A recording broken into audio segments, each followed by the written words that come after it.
The following is a presentation of Region 11 Spring Sports on 107.7 FM and CacheValleyDaily.com. This broadcast of Region 11 Sports is brought to you by Cache Valley Daily and the Cache Valley Media Group, covering the Skyview Bobcats, Green Canyon Wolves, Logan Grizzlies, Bear River Bears, Ridgeline River Hawks, and Mountain Crest Mustangs. Now, it's time for Region 11 Sports on 107.7 FM and CacheValleyDaily.com.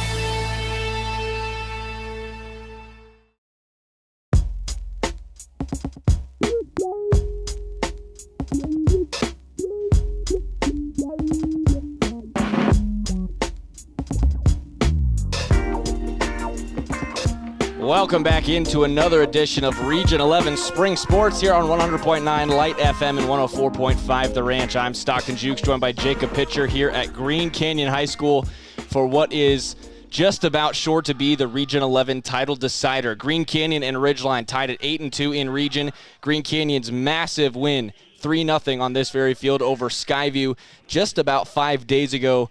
Put them in first place, put Skyview down at now 8-3 in region after another recent loss. And now it's Ridgeline and Green Canyon left at the top. Next up for Green Canyon at Westfield. Next up for Ridgeline versus Mountain Crest, two games that we expect neither team to lose. So you got to think that this is for all the marbles, Jacob. Yeah, that's right, Stockton. Like you were saying, this game is for all the marbles. That region title is kind of in the balance of this game. Again, both teams going up teams that they have not lost to throughout the season. And today, it's really going to be down to two different play styles we're seeing.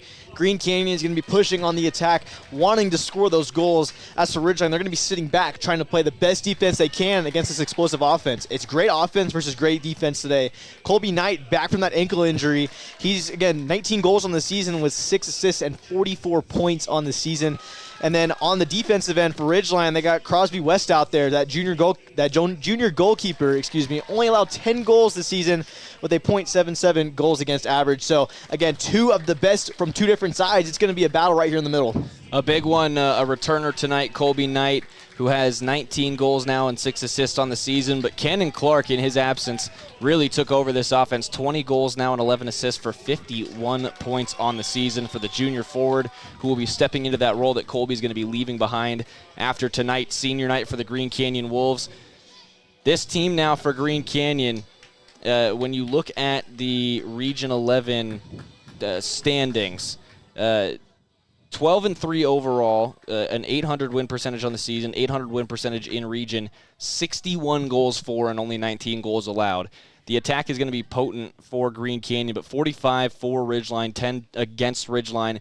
The defense really, and kind of between the posts for Ridgeline is where they really kind of make their money.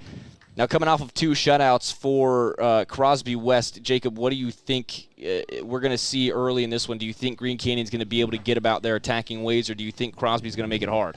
That's exactly what we're going to have to find out and see. Whichever way it goes is going to be the storyline of today's game. If Green Canyon can come out here, play fast, catch Ridgeline on that off footing, and get ahead and get some goals early, might shake up Crosby West a little bit. Again, only 10 goals allowed this season. So having a bunch of goals on the board earlier, even just 1 or 2, could shake up his confidence and give Green Canyon that open door to get more goals on the board. You're listening to Region 11 Boys Soccer on 100.9 Light FM and 104.5 The Ranch, brought to you by Cache Valley Daily and Adams Wealth Advisors, powering your video experience all season long and all year long throughout all the sports covered here at Cache Valley Daily. We also want to give a big thank you to DD Auto and Salvage, Cache Valley's #1 place to get the most money for junk vehicles and scrap metal. Pickup is available. Call 435-787-1204. Now let's take a look at our uniform check, brought to you by the Logo Shop. They really can put your logo on just about anything. Businesses, teams, booster clubs, school organizations, they all trust the Logo Shop. Green Canyon, they'll be attacking left to right. Gage Sorensen to our left wearing the all-green goalkeeper kit, and Green Canyon wearing their all-blacks with the green accents, white letters and numbers. Ridgeline in the all-whites on the road today as they attack right to left in this first half. Yeah, Stockton, we saw that JV team get that late goal to tie it. Ridgeline and Green Canyon tying in that JV game. Last second goal, literally, we were watching that as we were setting up for this varsity game, and that was a lot of fun to watch. Yeah, Green Canyon JV team making it 2-2 on a header that comes off the forehead with a second on the clock. Magical. Really cool, really great opportunity. Hopefully this game is tight like that one. Our first foul already against Ridgeline. Green Canyon plays a short free kick, and that ball bounces around before it can get inside the 18. Now here come the Riverhawks the other way. Far side of the pitch, this one sent all the way across, trying to connect with Miguel Gustav, but taken away and cleared off the back line. Collision at midfield, Ridgeline back in possession now. Bit of a shove from behind, no whistle coming, and Green Canyon is back. Cannon Clark cutting across the field to the near side. Lays this one off. He's got Jerem Jensen on the ball. Jensen drops it back to Jackson Steed. Steed back to Jensen now in the middle for Gil Garcia. Garcia, a transfer student, an international student with Green Canyon this year. He'll be going back to Spain at the conclusion of the Green Canyon school year, but he was honored tonight for senior night as well. Riverhawk throw-in now on the far side as that one just rolls out on Green Canyon at midfield. About a minute and a half played now in North Logan. Both teams still trying to establish any sort of attack. Sent over the top, chasing in on the far side was Ben Cotter, but Gage Sorensen way off his line to come slide in and take that away. Sorensen plays a very aggressive high line as a goalkeeper for Green Canyon. That's something that we'll have to keep an eye on today. He has gotten burned for it before. We saw it in that Logan game that you thought might be kind of a backbreaker for Green Canyon, but they did enough on the back end of this season to put themselves in place for a chance at the Region 11 title. Knocked down right in front of Garcia as he tries to win it back. Now it's Gustav. Down the left side, Connor Barrett. Barrett, low cross, too far out in front of Cotter. Taken in on the far side by Ridgeline. They try and work that down for a foul in the corner, and the referee not buying this one. It's a goal kick. Yeah, we're seeing Ridgeline really attack on that transition. Green Canyon, on the other hand, not really getting any offense going on that opposite side of the field for them, so that is something they will need to really improve on, because that's what we've been seeing from them throughout the season, and that's their big scores. Now, we were talking a couple games ago, Stockton, about how Green Canyon is a second-half scoring team. They usually get about one goal in that first half, so we'll see how fast they can attack in this one. Long goal kick bounces at the 50, knocked down by the Riverhawks. Now they'll try and play a quick ball down that right wing. No one able to catch up with it. Gage Sorensen will take it right back. 36:45 remaining now in the first half. Plenty of sun, and now we've got a couple substitutions. Jerem Jensen getting the start on senior night. He'll be replaced on the near side by, I think, Jackson Porter. Also coming on, Bennett Campbell being replaced. I missed that number on the far side. I believe it's Stockton Ashcroft. Barnett now wins that back just at the top of the attacking third. Good clearance off the touchline by Steed. It'll be a throw for Ridgeline right at the end of the Green Canyon bench. Gustav comes up to take it. About 4 minutes have been played now in North Logan. Riverhawks go down into the corner. Awkward chip into the near side of the box. Goes off a shoulder. Knocked down by Gustav outside the 18. Now, nice ball in. Great shot, and Ridgeline opens this one up with a goal. Unattended on the back door. Gerardo Vargas makes it 1-0 Riverhawks just 4 minutes and 9 seconds into this game. Wide open goal. Goalkeeper came out for that ball. No chance of even stopping it, and just a nice little right footer into that left side of the goal. And Ridgeline strikes first in this one. Their offense coming out to play early here with 35:51 left to play in the first. A shocker for Green Canyon, used to controlling the attack early in games. And they just lose a man on the far side of that back line inside the 18. It's an easy put in for Gerardo Vargas. 1-0 Riverhawks, 4 minutes, 9 seconds into the first half. Yeah, Ridgeline coming out swinging early. Their offense super fast pace early, and this one Green Canyon having a little bit of trouble keeping up with it. Ashcroft from the far side tries to get it to the near side for Steed. Pulled that one a little too hard, and Sadler following it up. It's going to roll all the way in to West. Crosby West will take this to the top of the 18. His drop kick flies over the 50. Sadler gets his foot to it.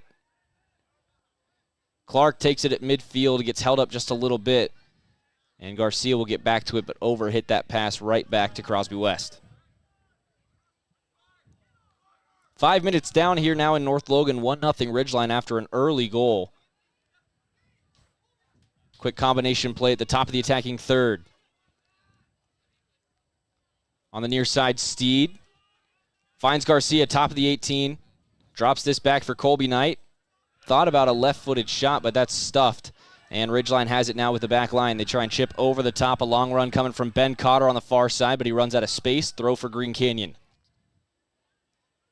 Yeah, Green Canyon's passing a little sloppy. What we're seeing early, they need to improve on trying to connect those passes. Maybe stop with the stretch passes, do some little ones, but just try to catch a backdoor opportunity out of Ridgeline. Wolves trying to work down that left wing. No one makes the run. It'll roll out for a Ridgeline throw in front of their own bench.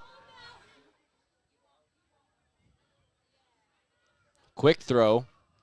Now a hard ball up towards the 50, knocked back up the field by Sadler. Cannon Clark takes this off a bounce. To the near side for Steed. Steed trying to open up space on the right. He'll backpedal and find Garcia. Garcia from the near side hash mark. Wanted a shot, took a deflection, scooped up by Crosby West. Oh, it bounced off his shin, leaves it for a defender, and that's going to go out for a Green Canyon throw. Now they're starting to apply some pressure. 33-45 to play in the first half. Yeah, Green Canyon easily could have tried to follow up with that if that ball didn't have so much spin on it. Not able to really make a real play on that ball was West, so Green Canyon bailed out here in the corner. Ashcroft under pressure on the far touchline. That goes out off of him. Quick throw, a long one down that left wing. Sadler read it like a book and chops it back down the field. Riverhawk backline deals with it, but it's going to go out for a Green Canyon throw. Right along that Riverhawk bench on the far side of the pitch. Short to Cannon Clark. Now a switch and a decent one for Jackson Porter, but he stopped his run and it's taken away. Ridgeline trying to get past Aaron Stevens. That takes a fortunate bounce off of the shin pads of Connor Barnett, and he keeps it in the corner. Now from the near side, looking for a cross. Barnett back to the top of the 18, across the top of the 18. Now from the far side. Vargas beats one, gets into the middle. Strong standing tackle. Both men go flying, and Garcia runs away with it out of his own defensive 18. Far side for Ashcroft. Yeah, huge break there for Green Canyon. That could have got interesting real quick. Ashcroft stopped in his tracks around midfield. Now gets this back, trying to go through a man, and gets run over. That is going to be a whistle. Couple fouls now going against the Riverhawks. And Green Canyon played that too quickly for the officials' liking. I think we're going to see a substitution for Ridgeline. Yeah, that Riverhawk bench really getting into it. Might be getting in the heads of these Wolves team just a little bit. You see them chirping over there on that far side. Again, this one to the near side for Porter. He just could not latch on to it. Bounces around, taken in by Cannon Clark. Right in the middle of the field. Now to the near side. Jackson Steed gets into the box. Cuts it back. Left-footed cross. Looking for Colby Knight. That took a deflection, and Crosby West is going to catch that with ease. Good idea, good look. Just not the strongest finish we've seen from Green Canyon. But they are getting some opportunities to try to get some crosses in, which is a big improvement than what we saw in that first 5 minutes. 8.5 down here in North Logan. That goes off a couple bodies. It'll be last touched by Green Canyon's number 22, Kason Thompson. Substitution now for the Riverhawks. Luke Bingham, number 6, coming in into the midfield, replacing Gerardo Vargas, who is looking to be in a bit of pain as he comes off the field. Might just be some exhaustion as Ridgeline right back to it now at the top of the attacking third. In the middle, here's Cotter. Ambitious left-footed attempt, and Gage Sorensen will let that go out for a goal kick. Yeah, he might have grabbed that a little early. Oh, he I did? think, yeah, he definitely grabbed that inbounds, then jumped out of bounds. Not sure what he might have been thinking there, so it will be a corner kick. I don't think he knew whether or not Green Canyon had touched that last, so Ridgeline's going to have our first corner of the game, brought to you by Planet Fitness. Get energy without the punishment.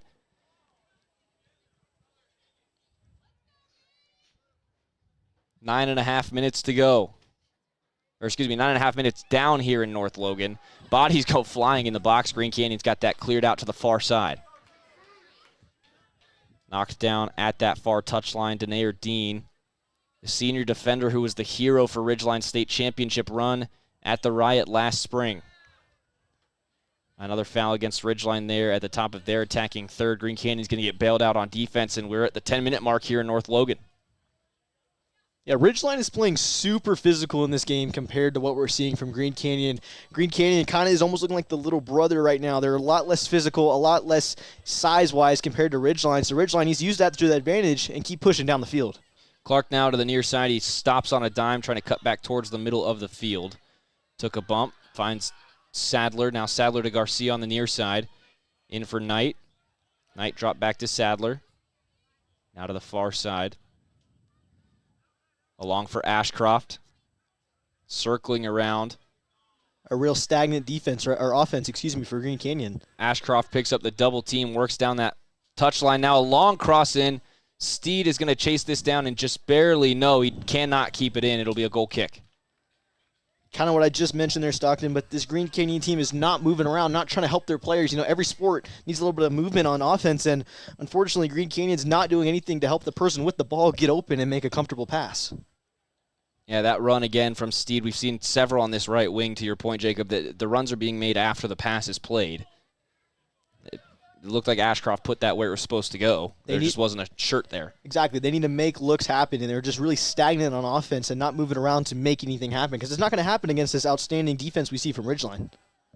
Green Canyon back in possession and passing it around the back line under pretty heavy pressure trying to get across the 50. Now here's Steed from the near side. Garcia, nice combination play. He opens up some space down the right wing. Garcia into the 18. Can he get a shot off? Crosby West out to knock that down. What a play by the goalkeeper. Ballsy play, too, to come way out of his box and dive for that. I'm not sure, personally, if any other goalie we've seen would do that. So great confidence by him to at least not let Green Canyon get a shot on goal.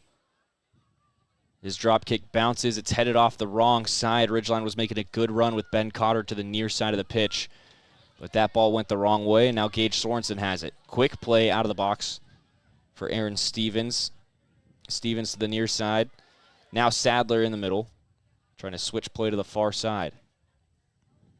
Thompson up for Ashcroft, dropping back into the midfield. Ashcroft tracking all the way back now under heavy pressure. Gets around the corner for now. Picks up a second defender, and he's free and clear across the 50. Looking for a pass. Knocked down. Really good read by the Ridgeline defense. Yeah, outstanding read. You had a guy going on that left side. Here come the Riverhawks again. Crossing opportunity from the far side. Shot instead, and Sorensen knocks it down. 27-20 remaining in half number one. It's 1-0 Ridgeline after a goal. 4 minutes, 9 seconds into this one. Cannon Clark almost dispossessed, but plays that off the bounce. Now finds Garcia. Further for Steed on the right wing. Back into the middle for Garcia.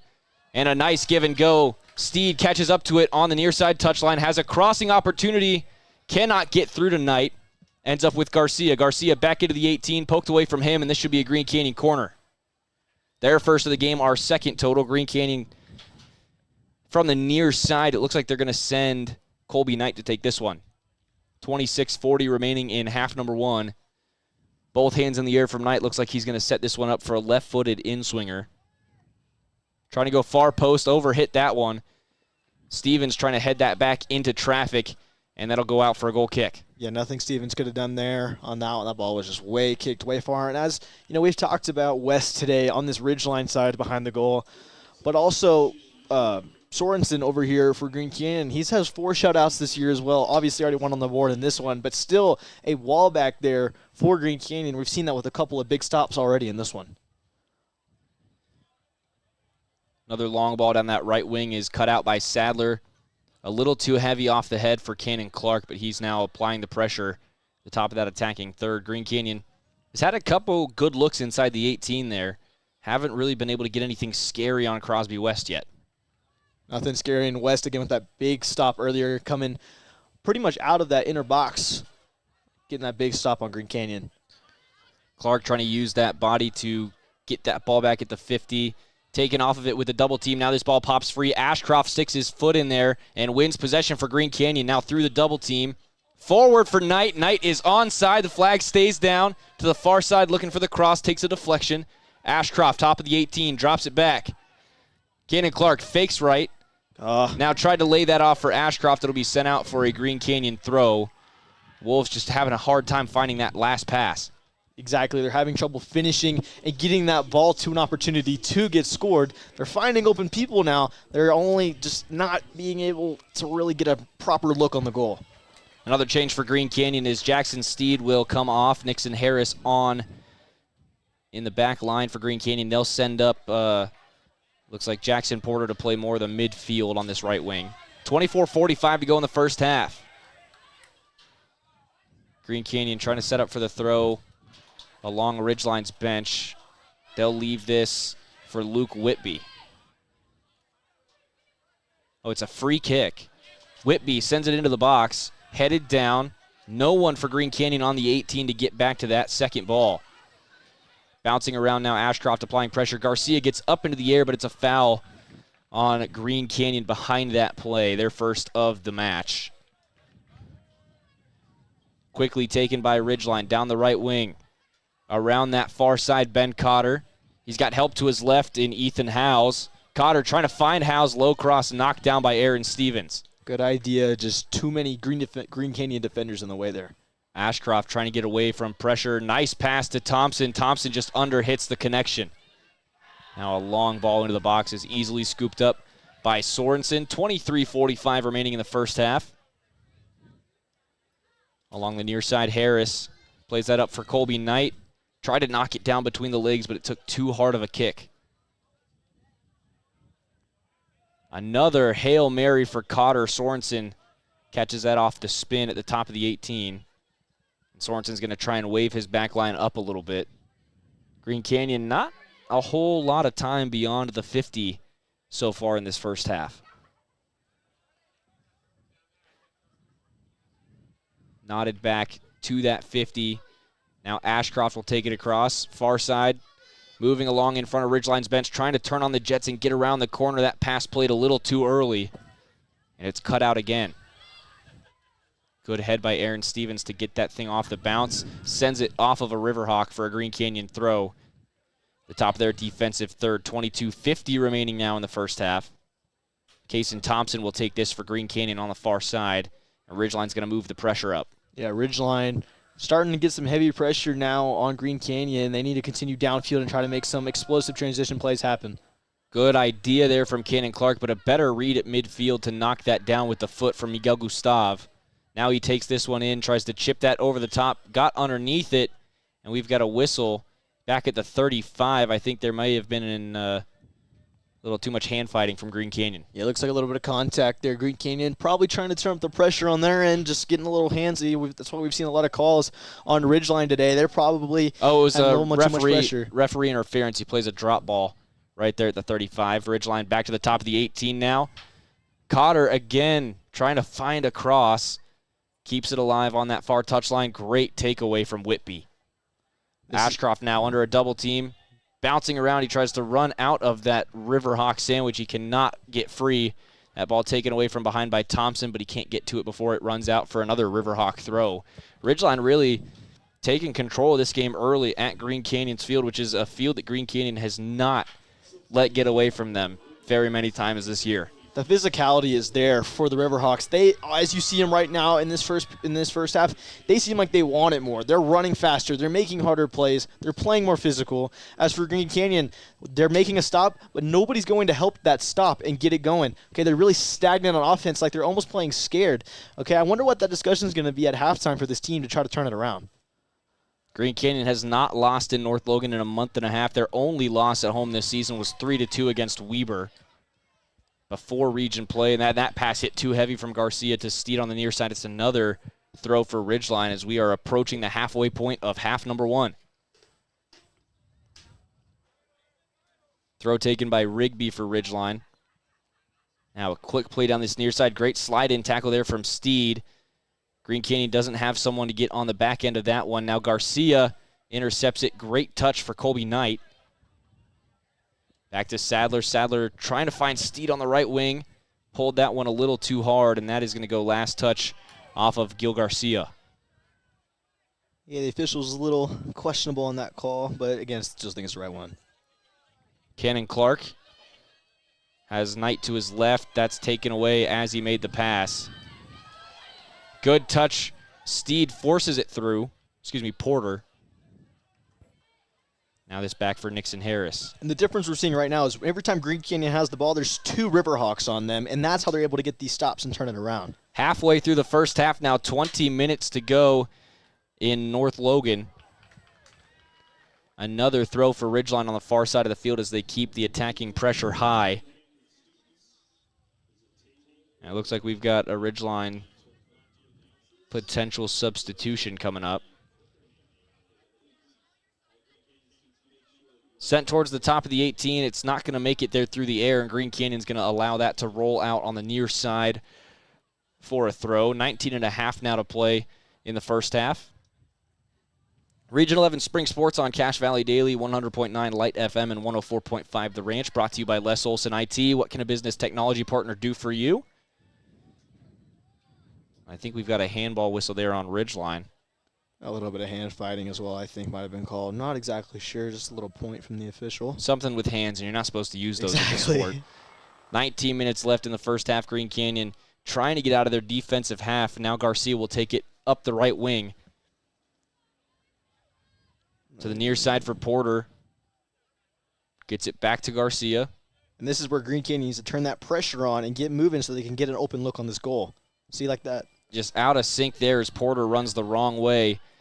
Right when Garcia makes that pass, a long ball overhead, and Sorensen plays that off a bounce. Call that a half-volley clearance. Good touch by Ridgeline, and they do keep it along this near touchline. Taken back by Porter, though. He forces his hips in there. 18.5 to go in the first half. And we go to the far side. Sadler from those far side hash marks will bring it back to the near side with Nixon Harris. Down the wing, Porter under pressure. Drops it back for Harris. Garcia gets involved. Still along the football sideline here on the near side of the pitch.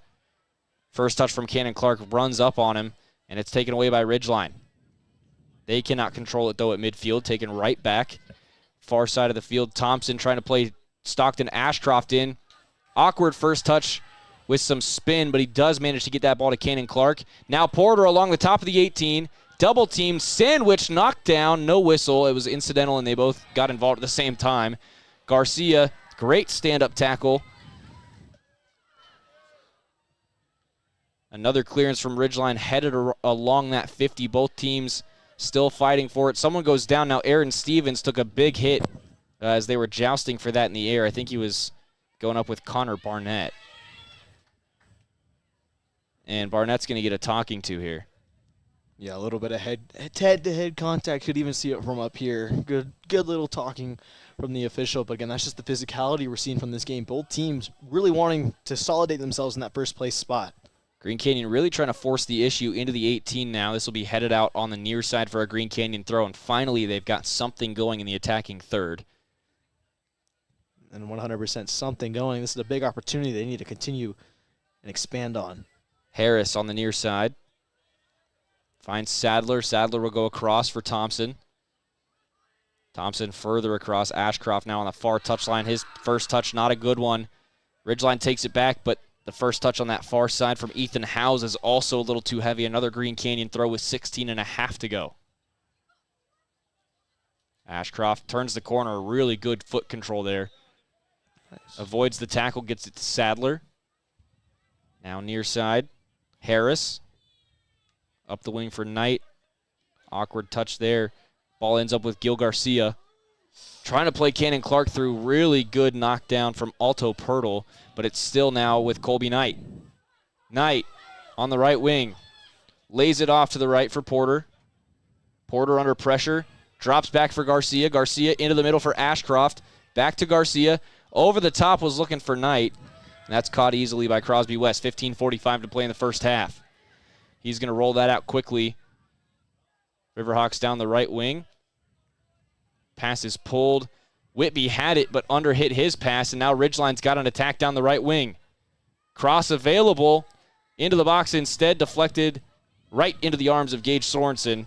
Green Canyon avoids the corner and gets the ball back with 15:20 to play in the first half.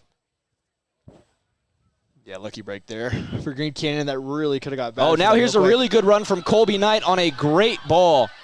Takes him right down to the right edge of the 18. trying to shake his way back inside. Under heavy pressure from Pirtle. That ball knocked away between his feet. Gets back involved. Pirtle has it now, and Pirtle will get this away from danger. Pirtle's defense has been outstanding this game. The physicality we're seeing from him single-handedly really helping out this Ridgeline defense. Sorensen just has to send that off the near side, and we've got a double substitution for Ridgeline. Heading off Luke Bingham and Ivan Leone. That'll be replaced by Gerardo Vargas and Miguel Gustav coming back onto the field. 14.5 to play in the first half. Throw being taken on the near side by Mason Rigby. Rigby trying to go long down that near side wing. And Green Canyon will knock it back to Clark. Clark's pass goes off of an arm of a Riverhawk. They're going to call that no whistle for incidental. Clark under heavy pressure trying to get to midfield, and that's a pretty clear body check from Graydon Rupp. Green Canyon playing quickly to the far side now. Great takeaway. Vargas got him as he was trying to cut that back on him. Vargas now into the middle. Working on Kaysen Thompson. Vargas to the near side.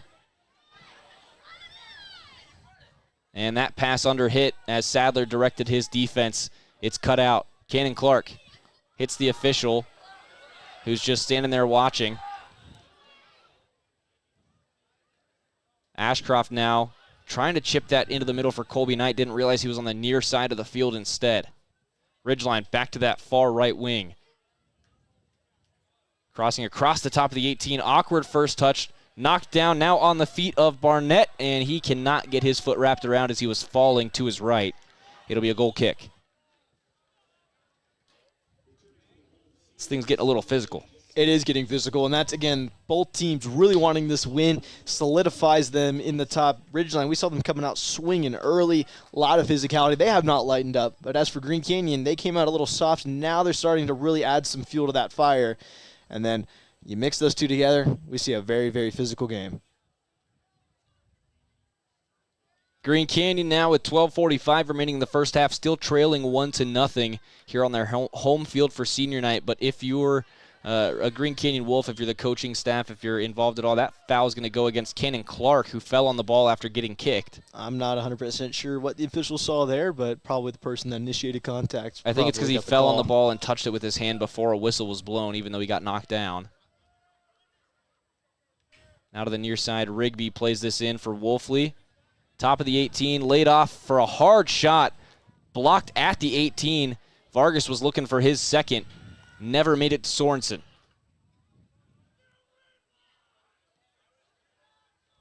Riverhawks still trying to force the issue at the top of that attacking third. Ball takes an awkward bounce. Two Riverhawks try and play it at the same time, and it's taken away by Garcia. His pass cut out on the back end by Rupp. Gustav, long right foot, blocked at the 18. Aaron Stevens put his back into that one. Now another Ridgeline cross, headed away by Aaron Stevens again.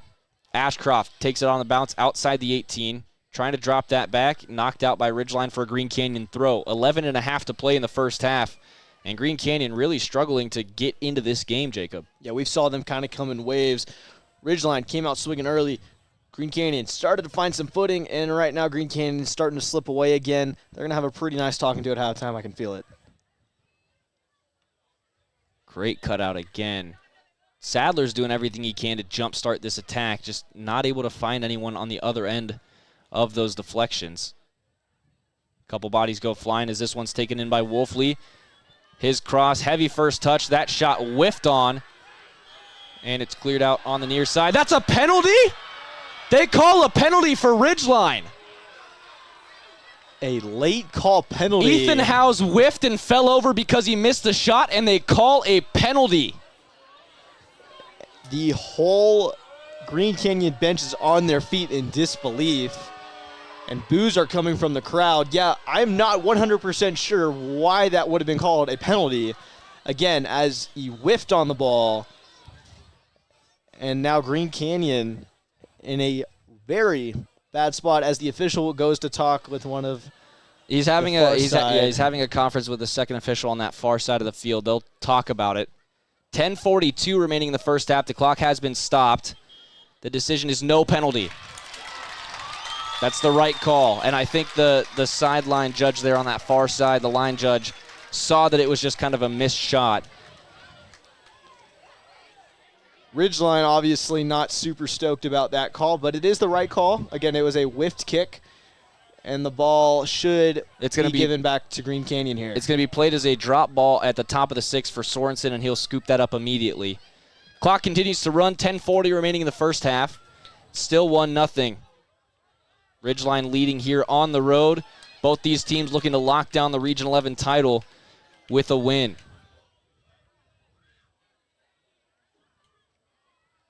Heavy pressure at midfield as Whitby wins this back for Green Canyon, but he is going to get called for a push. Just can't extend those arms. And that's just how this game's starting to be officialed-wise, so you need to make sure that you're ready to go and not extending those hands and giving the officials anything to really call. Right at the 50, this will be a free kick for Ridgeline. Just outside the far hash marks, a long one sent into the box. Read well by Stevens. He heads that up into the air. Garcia takes a bump as he tried to win it back for Green Canyon, and then it's knocked out by Cannon Clark, helping from the midfield. 9:45 to play in North Logan for this first half. Still 1-0 Ridgeline. Your only goal so far, 4 minutes, 9 seconds into this one from Gerardo Vargas, as he got lost by that Green Canyon back line on the far side of their 18. Clark trying to cut back to midfield under heavy pressure from Pirtle. Hit that one to Ashcroft, and Ashcroft did not realize he was getting that pass. Quick combination play. Gustav on the far side. Bodies go flying. That's going to be a pretty clear foul on Whitby. Super physical game starting to get turned up. And again, both teams really wanting this. Green Canyon, probably a little bit of frustration starting to come out. Again, not anything really cooking up for them on the offensive end, and that's obviously frustrating for a very offensive-centered team. Now, Green Canyon has traditionally been a second-half team.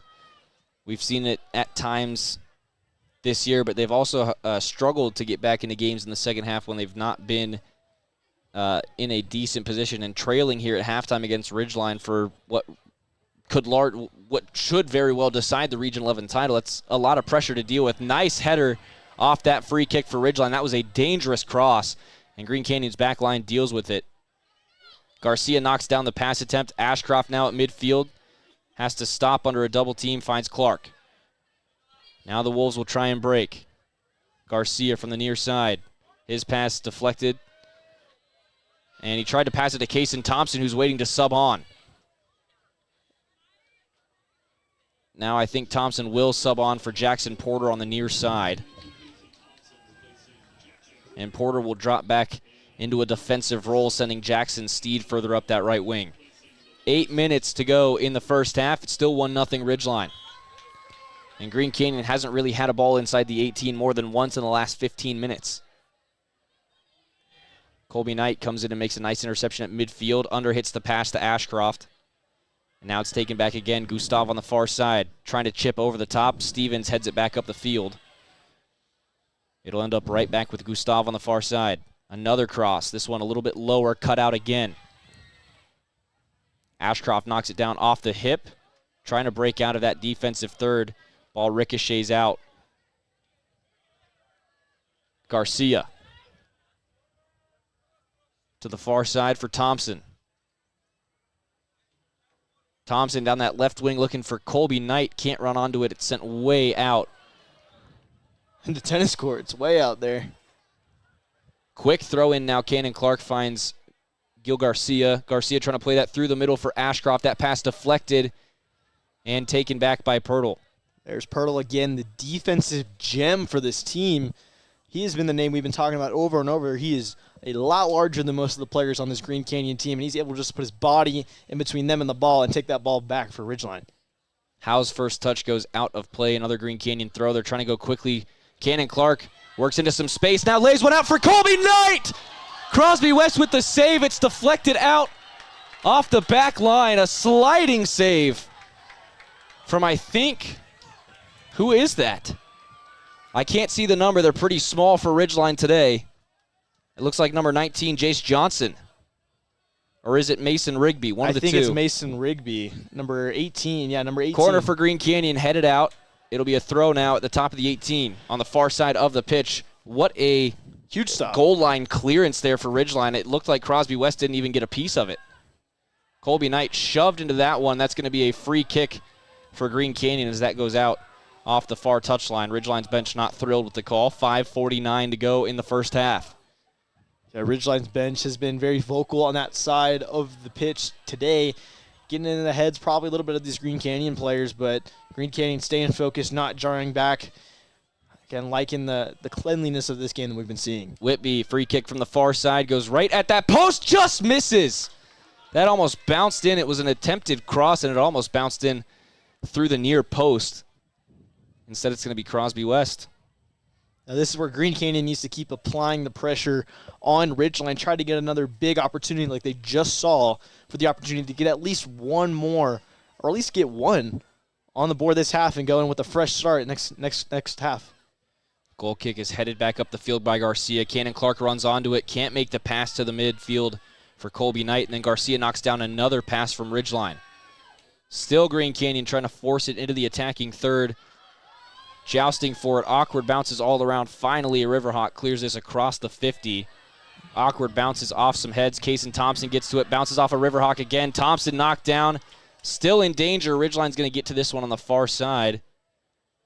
It'll be a throw for the Riverhawks. Yeah, those Ethan Howes there. Literally two beautiful reads off Green Canyon players.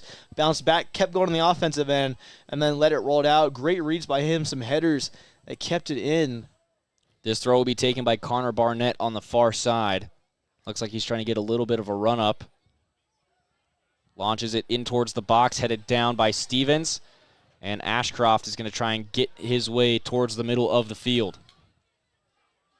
Makes a move. Now heading across the 50 between the hash marks. He's tripped by Pirtle. That's a clear foul and a very, very late tackle. Be a free kick. And Pirtle's lucky to not go in the book for that. Tough break there for Green Canyon, too. That was a lot of momentum they had going their way, and then just a smart penalty, but still unfortunate for Green Canyon. Yeah, and because it was a pretty clear tripping foul, again, Pirtle very lucky not to get booked for that one. And another miscommunication by Green Canyon. Gives it back to West. That drop kick going to go just a little far out of the range of Connor Barnett. Green Canyon has a throw in front of their own bench. Looking for Garcia. Underthrown a little bit, but the bounce goes to Cannon Clark. Thompson will take this at the 50 on the far side. Wants Ashcroft on the run. Ashcroft couldn't shake himself free. Now through the middle for Colby Knight. That's cut out. Sorensen heads that off the 18, and he'll send a big right-footed clearance down to Colby Knight. Chested down, collides with Ashcroft as they both try to get that. Now here comes Knight down that far wing. Tried to play Ashcroft through the middle, but put it too far in front of him. There's Pirtle again. Another big stop. He's been a defensive gem for the Riverhawks. Takeaway on that right wing. Ridgeline still on the attack. Great give and go on the right wing. Some help in the middle now as Barnett's looking for the cross, but it's pushed outside, and it ends out off the side netting. 2.5 to go in the first half.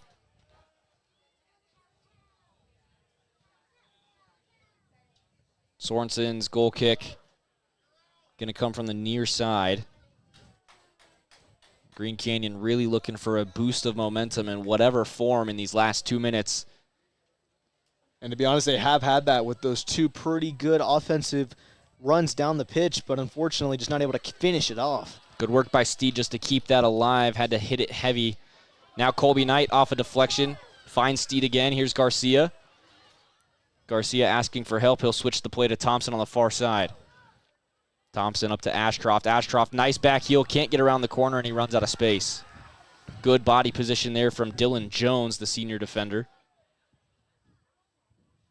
Another long ball for Ridgeline is taken away by Whitby. Great touch and chip for Kaysen Thompson, and Thompson will run through two Ridgeline Riverhawks to get back to that one. Clark in the middle.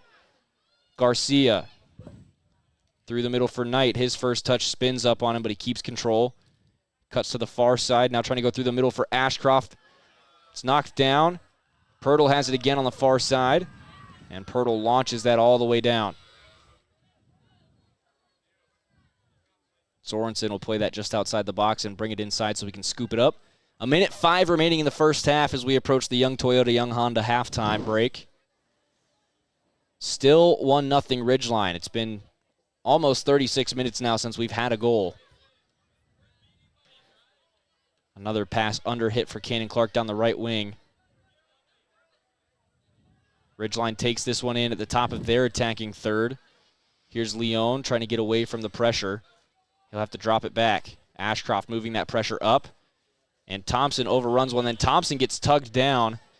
Or maybe he did the tugging. We'll have to see who this card is going on. It's going against Ridgeline. Miguel Gustav goes into the book for the hook and grab on Kason Thompson. 30 seconds remaining in the first half. Green Canyon trying to go quickly. Headed out off the near side for a throw right at the 50 for Green Canyon. Steed will come to take it quickly. Clock hasn't started yet. Oh, it's because they're supposed to play a free kick from way back there, and the ref didn't want them to play quickly. I could do it. Yeah, Kurt Sadler had to come out and tell his team, hey, you got to move the ball way back there.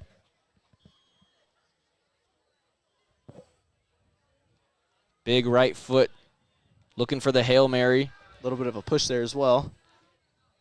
Now on the near side, Harris with 20 seconds left in the half.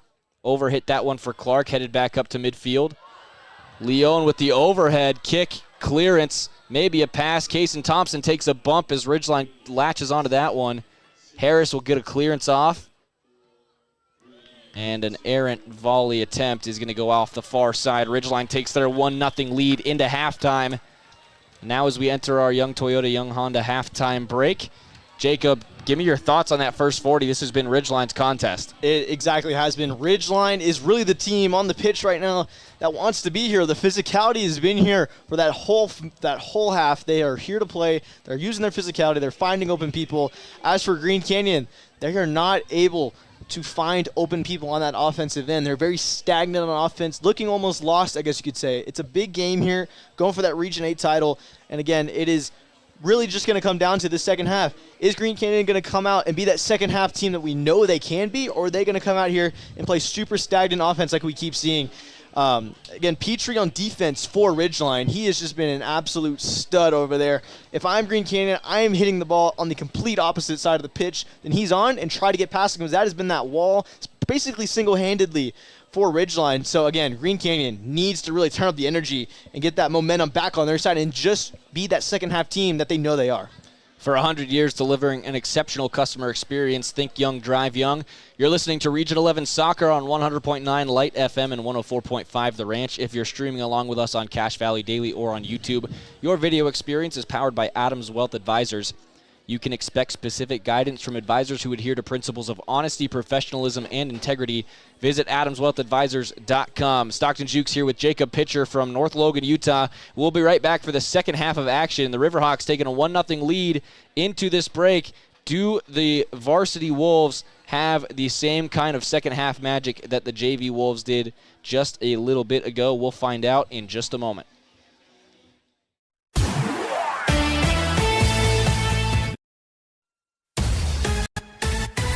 Preston Watts Collision and Glass has been your #1 resource for collision repair and auto glass. We specialize in windshield repairs. Competitive prices, call Preston Watts Collision and Glass at 563-3215. We do it right. Find the parts and the oil you need to keep your car and equipment running its best at your locally owned Napa Auto Parts. All the best brand names. And when you need professional help, Napa can recommend a dozen Napa Car Care Centers with ASE certified technicians. They really can put your logo on just about anything. That's what they do at the Logo Shop. Businesses, teams, booster clubs, school organizations, call the Logo Shop and have them show you the possibilities. The Logo Shop, committed to schools, teams, and youth groups. Locker 42. This is the store for Aggie fans. All your favorite apparel with an Aggie logo. Stay warm and fashionable in a cocoon blanket or a coat. Pick out a warm Aggie beanie. Choose a hat from Locker 42's wall of hats. This is the store where Aggie fans shop. Locker 42, downtown Logan. DD Auto and Salvage is going to pay you the most for junk vehicles. Get rid of your junk vehicles today. Pickup is available. DD Auto and Salvage in Logan. Call 787-1204. That's 787-1204 today. See store for details. When your car isn't working right, you just need someone who can help make your life a little easier. Cache Valley Auto Care can. Hear what people are saying online. They'll always take the time to help you understand what they're doing to your car and go above and beyond to solve your issue. Cache Valley Auto Care. I have a deal for you. I'll turn the cable back on when you get my kitchen floor finished. How do I do that in time to watch my team win? Use the expert help at Castelite. For all your brick, block, rock, paver, and tile needs, Castelite.com. Make it 3 years in a row. Advanced Heating and AC is honored to be Best of Northern Utah Gold Medalist. Thank you for your support and vote of confidence in their company. Advanced Heating and AC online at advancedheating-ac.com.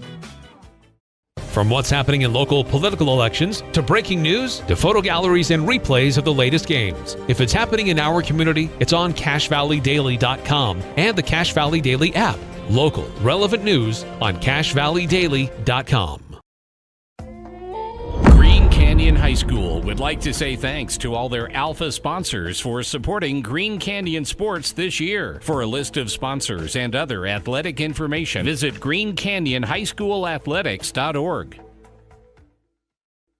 Searching for copiers and printers? Les Olson IT has what you need. Find reliable HP printers, award-winning Sharp copiers, and high-end Ricoh graphic systems.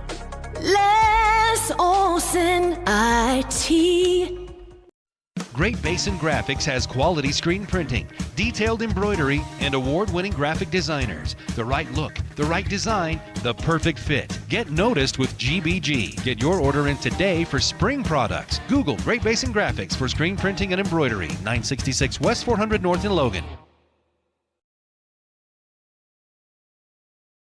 When a client walks into the office, I want them to feel like they have a team that is full-time working for them.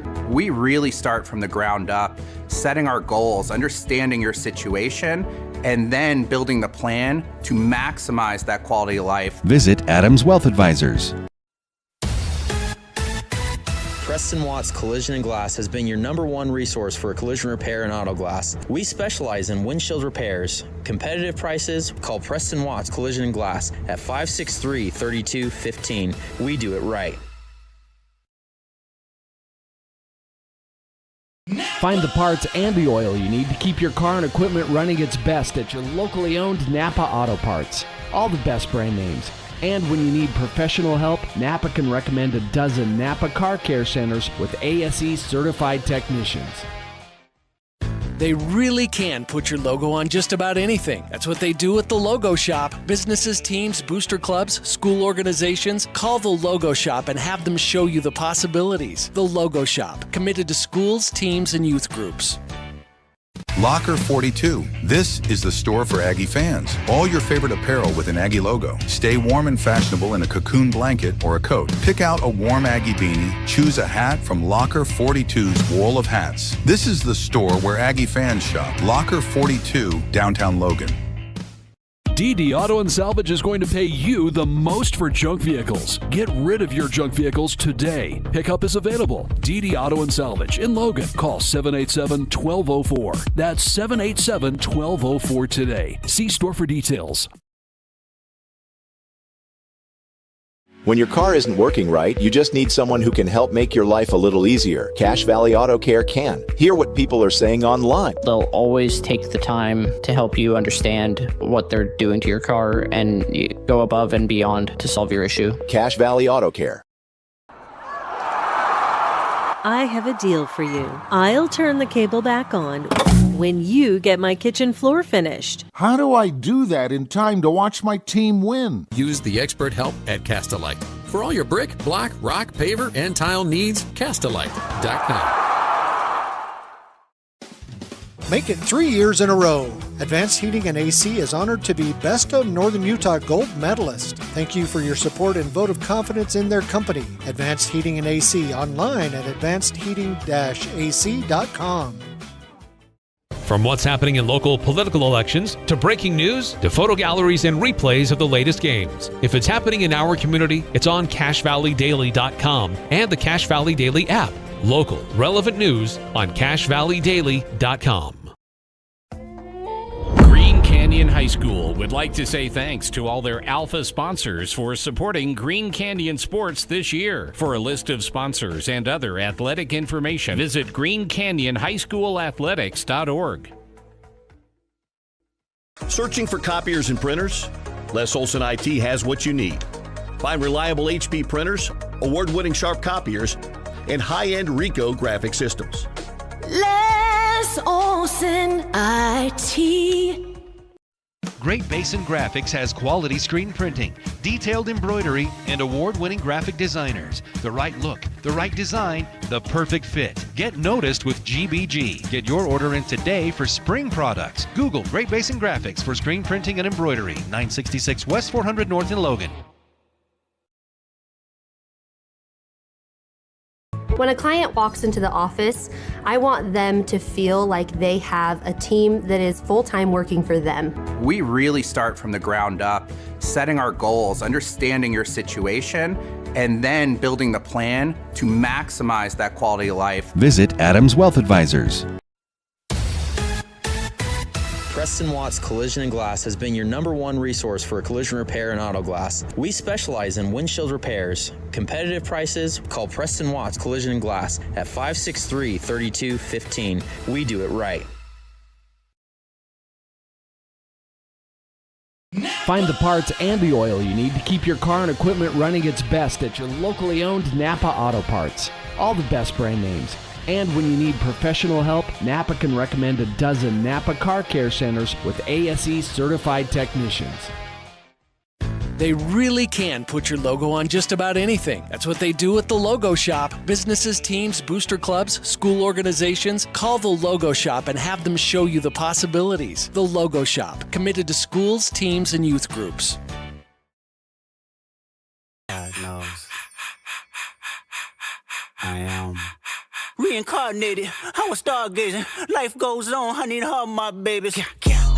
Welcome back into North Logan, Utah. It's time for the second half between the Green Canyon Wolves and the Ridgeline Riverhawks. I'm Stockton Jukes, joined by Jacob Pitcher here at Green Canyon High. It's 1-0 Ridgeline. 4 minutes, 9 seconds into this game, Gerardo Vargas scored for the Riverhawks to make it 1-0.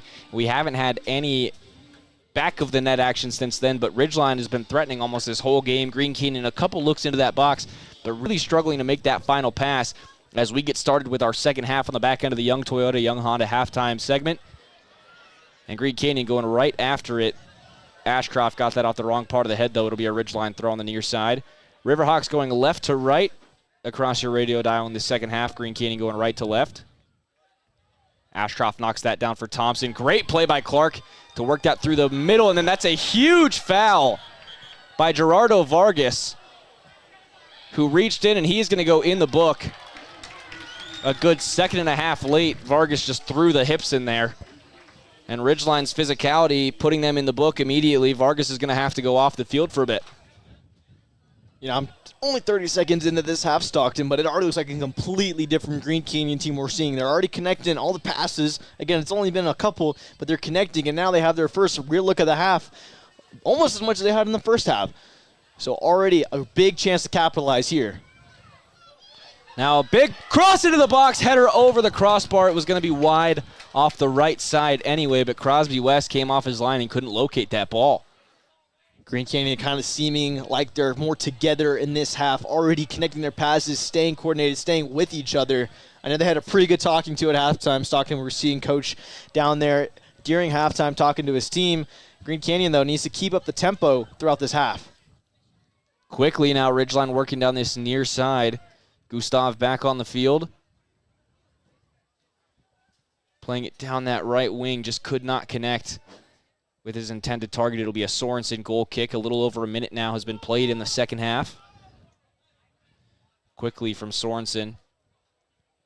Over to Whitby now on the near side. Thompson from the near side touchline looking for Ashcroft, who takes a shove. Ashcroft keeps the ball. Through the middle now for Garcia. Garcia trying to play that quickly. Cannon Clark was making a beautiful run, but that's knocked down right before it could bounce to him. Now Thompson on the near side. Back to Ashcroft. Ashcroft switches to Garcia, who's now on that far side. Right back to Ashcroft. Dancing around the top of the attacking third. Now Thompson down the left wing looking for a cross, and he just toes it. And that's okay. If I'm Green Canyon, I'm saying that's okay because they're finding open people, connecting their passes. It might be Ridgeline letting up a little bit on defense. We're not seeing them coming out as strong and as physical, pushing on Green Canyon. But Green Canyon is connecting those passes, what we need to see. It's only a matter of time before they find the back of that net. Just over 2 minutes played now in the second half as West will send this to the near side. A little short and takes too high of a bounce for Gustav to get to. Throw for Green Canyon.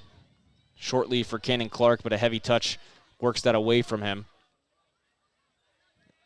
Bad pass right through the legs of a Green Canyon defender taken in by Sadler. Now Colby Knight took a bump as he tried to get to that ball. Pirtle is going to beat him to it on the near side.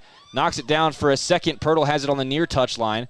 Trying to work it free. Ashcroft in to help. Gets this back for Green Canyon. Across the top of the 18. Circles back to his left. Working in towards the near post. Trying to get the cross that's out for a Green Canyon corner. Really good man on defense from Dylan Jones there, who is not going to be beat as the last man standing. Just about 3 minutes played here in the second half. It's a right-footed in-swinger coming from Ashcroft on the near side. Yeah, that last man standing defense has been huge for Ridgeline. Trying to get that to the far post, glances off someone's head and rolls all the way out for a goal kick that was off the forehead of Colby Knight. Just couldn't redirect it. Kind of what we were talking about right before that kick, Stockton. That last man standing defense for Ridgeline. We saw that big stop earlier by that last line for Ridgeline to save a goal. West got out in front of that ball and saved that goal for Ridgeline to keep it 1-0. And again, that's been the kind of their motto. That back line again with Pirtle has just been super strong in this one. Riverhawks under pressure at midfield, trying to chip this over the top. Cut out, knocked down by Stevens. Now Sadler to his left for Thompson. Thompson looking for Knight. Awkward bounce off the body of Colby Knight. Sent down the right wing now for Ridgeline. Making the run to it is Ben Cotter. Cotter cuts it inside. Whitby staying with him. His low cross is knocked down by Stevens. And Stevens gets it up the field. Thompson lets it go for Ashcroft. Ashcroft, great touch. Now he goes down the left wing. Double team. Getting hooked and held, but he still keeps the ball. Lays that out for Cannon Clark. It was too heavy. And Ashcroft yells into his hands there. He knew he had it on a platter and just got excited. 4 minutes, 20 seconds down here in the second half. Green Canyon's coming out firing. Whatever Kurt Sadler said to him at halftime. What a slide by Colby Knight. He can work this into the box. Loses his footing. Pirtle back on help defense. And now Colby Knight's going to have to backtrack. Trying to leave that, I think, for Porter on that far side. He just could not get to it. Now it's all the way back to the back line for Green Canyon. Several pushes coming in from that ridgeline attack. And they're going to force a throw. Yeah, a lot of pushing and shoving there. Super physical. I think with the momentum of that play, the referee wasn't really able to keep up with that play and see it that, well, we probably saw it here on our end. 5 minutes down now in the second half. Still 1-0 Ridgeline as they try and throw this into the attacking third. Whitby will send a long clearance to the 50. Uncontrolled there by the Riverhawks. It'll be a Green Canyon throw right in front of the Ridgeline coaching staff. We were talking, Stockton. Green Canyon is a second-half team, and it's kind of what we're seeing so far in this one. Still a little early to tell. Good work by Garcia trying to get back to that ball. A little help coming in for Ridgeline. They run out of space. It's another Green Canyon throw, just about at the 40 on their attacking half. Short one into Garcia. Leaves that one. Oh, a nice cut. Porter trying to work down that right side. Back in towards the middle, trying to find Cannon Clark. Under hit it, but it's back to Garcia. 34-15 to play in this one. Ashcroft shakes left, now cuts back right, opens up some space in the middle. Chipping to that far side for Porter. Chest it down. Porter! Under hit it. Kick save. Crosby West now back out to Ashcroft. Ashcroft working to the left. Gets a shot off West. Diving save. That is 3 insane stops for West already. Wow. And that's why he has a .77 goals against average, Stockton. Those are two balls that easily could have made in the back of the net, but again, big stops. Headed back down for Ashcroft on the run. Ashcroft to his left for Colby Knight. Knight takes it along the near side of the 18. Looking for a cross, cuts back up the field. Knocked down and taken away. Danae Dean all over it. Dean now down the right wing. Trying to chip one over the top. Great header by Aaron Stevens to get up and get to that one. Green Canyon will work it back up the field. Garcia sandwiches that one in. It bounces out to Cannon Clark. Clark drops it back. Porter under a double team. Didn't have anyone to go to and turns it over. Now to the far side. Cotter. Cotter trying to switch the play, and it's just overhit. Goal kick for Sorensen, 32:54 remaining in this game. Green Canyon really pushing the envelope on offense. This is what we've seen from them all season. They're finally starting to find their groove. They just need to finish and get past West. Garcia trying to play down that right wing. Almost took a really nice bounce for Cannon Clark. It'll be headed on that far side by Ridgeline. It'll be Green Canyon's throw as they just barely run out of space. And Green Canyon, they've improved on so many things from that first half, but they are forgetting that help offense. When they get into a pickle and Ridgeline is able to double team that ball, there's nobody to really get an outlet to. They need to remember and go to the ball so they can get that play going and try to make something happen and not turn it over. Porter comes off as Jackson Steed will replace him. Jackson for Jackson. We'll have another sub as well over there for the Riverhawks. Looks like we're going to have two potentially. Heading off is Miguel Gustav. He's replaced by Carter Wolfley. Also off the field, Luke Bingham. Being replaced by Eli Quist. Bad pass in. Now a fight for it at midfield. Green Canyon under pressure gets tugged down from behind, Jackson Steed did, and he still gets up and gets back to the ball. Garcia back to Sadler at midfield, trying to switch the play. Kaysen Thompson runs onto it. Leaves this for Ashcroft. Ashcroft chops it back across for Steed. Steed's first touch too heavy, but forces a bad touch from Ridgeline as well. Gets it back to Garcia. Ashcroft trying to find an avenue to the top of the 18. Makes a couple nasty moves. Now a left-footed chip looking for Colby Knight at that near post. It's caught by West. Ashcroft and his footwork has been a gemstone we've seen in this half. That's how the separation's been able to be made, just by him alone. Stevens trying to play that off the back line. It takes an awkward bounce, and Ben Cotter has it on the near side. Looking for the cross, drops this back. It's a low shot, deflected out for a corner kick. Luke Whitby trapped along the near post. Kept that away from Sorensen, but Ridgeline's going to have a corner on the near side with 30 minutes, 30 seconds remaining in this one. One thing we're noticing with this Ridgeline defense is when that ball is not being spread across the pitch as much as we see whenever the people and the players are not spread on the offensive end for Green Canyon, that's where they're having trouble, and that's where they're making big plays that they need to make to try to stop this team. Long to the far post. Nice read by Aaron Stevens, again sending that one away from danger. It'll be a throw at the top of the attacking third for Ridgeline. This one left for Rigby on the far side. 10 minutes down, 30 minutes to go in the second half here in North Logan. Still 1-0 Ridgeline. It's been about 46 minutes since we've had a goal. Garcia pokes that one out, and he's going to be the one to run onto it now to the near side for Colby Knight. Good control off the chest. He's going to wait. Trying to play Garcia back into the right side. Garcia cutting back to the left. Gets around Pirtle. Garcia cannot score. Crosby West all over it. Ashcroft takes the bounce, gets tugged down. Whistle and a free kick. Just outside the 18. And I mean just.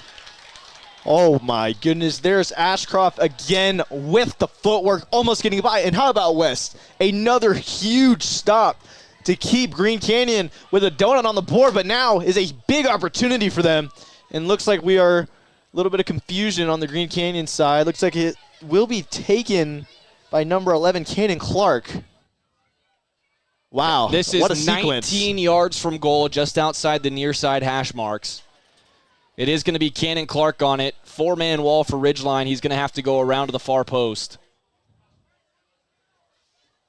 And the official will walk him back. Clark will have about 7 yards between him and the wall. Wolves will send 4 or 5 to that far post. Clark takes it, bends it just over the crossbar. That had plenty of motion on it, but he could not get it down. 28.5 to go in this one. Still 1-0 Ridgeline. Down a little bit more. West might have still had a glove on it, but still a great idea. Great take right down the middle.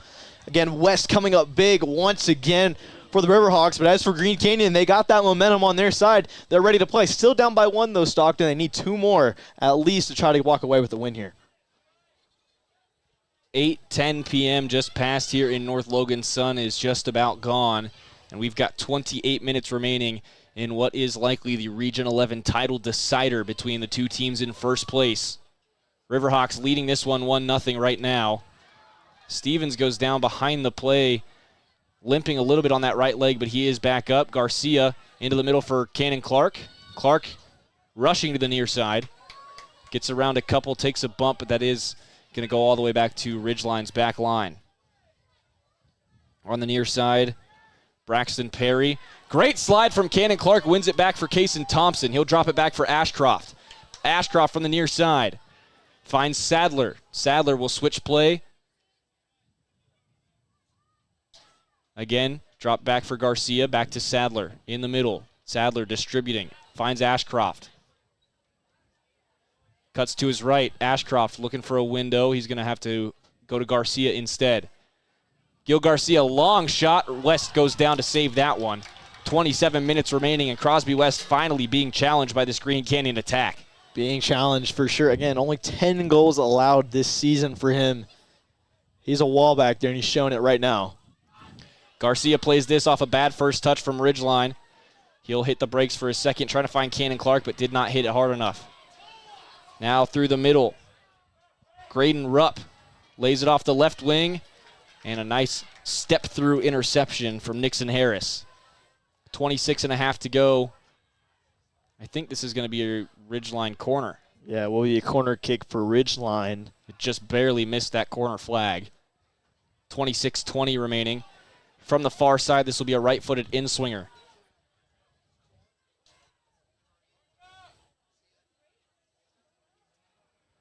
Long ball, Sorensen swats that thing out, finds Garcia. Victor Wenbenyama from Gage Sorensen.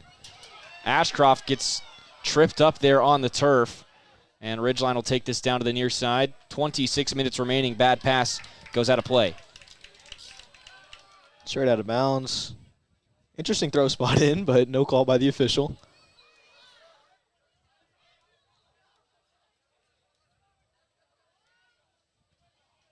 Through the middle of the field again, Ashcroft looking for an avenue just across midfield. Turns the Jets on, goes over the top, trying to chip that in for Cannon Clark, but got way too far underneath it. It ends up with Garcia. Back to Ashcroft. Again looking for Cannon Clark. Clark just stretches out and gets that thing. Lays it off down the side for Steed. Steed has to go back up top for Garcia. Moves it immediately to Sadler. Now Sadler to Thompson on the near side. Thompson cuts down the left side looking for the cross. Chips it over. No one makes the run. All the way back out and cleared up the field by Ridgeline. Off a Riverhawk and out for a Green Canyon throw. 25 minutes to go here in North Logan. Ridgeline with a 1-goal lead. Their fingers slowly wrapping around that Region 11 trophy. Still work to do next week for either of these teams that win. But again, games that we would expect both of them to win. Green Canyon at Westfield. Ridgeline hosting Mountain Crest. Cannon Clark comes to the near side, circles back, not given much space right now, has to go all the way to the back line. Harris to the far side for Steed. Heavy first touch from Steed. He keeps control for now, picks up the double team, and he'll find Sadler. See, and that is exactly what Green Canyon needs to do to beat that double team. Have somebody come to the ball and get it out, and that's exactly what they did right there and did not turn it over. Whitby now across the 50 from the near side of the field. Cuts towards the middle, lays it off for Clark. Clark picks up another double from behind, now goes back to his right for Garcia. Garcia surveying. Ashcroft now to his left. Kason Thompson runs up to help. And that stagnant offense back for Green Canyon. They need to move around and make something happen. Ashcroft makes a couple different moves. That is goes not it. Off of a Riverhawk, but Ashcroft has the bounce. Ashcroft working down the near side, looking for the cross. Heavy touch. That's going to be a Green Canyon throw in a dangerous spot. Kason Thompson over to take it.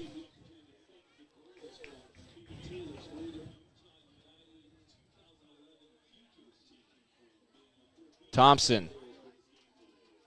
Ashcroft. Quick cut. Takes this one along that corner.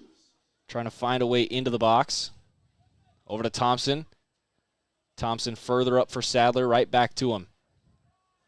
And this is that defense settling in now for Ridgeline. Across the 18 for Clark. He's pushed a little bit further out. Trying to go quickly. Colby Knight combination play. Cannon Clark is shoved at the top of the 18 as he tried to get the shot off. No whistle. Cleared out for a Green Canyon throw. Questions being asked now by Cannon Clark.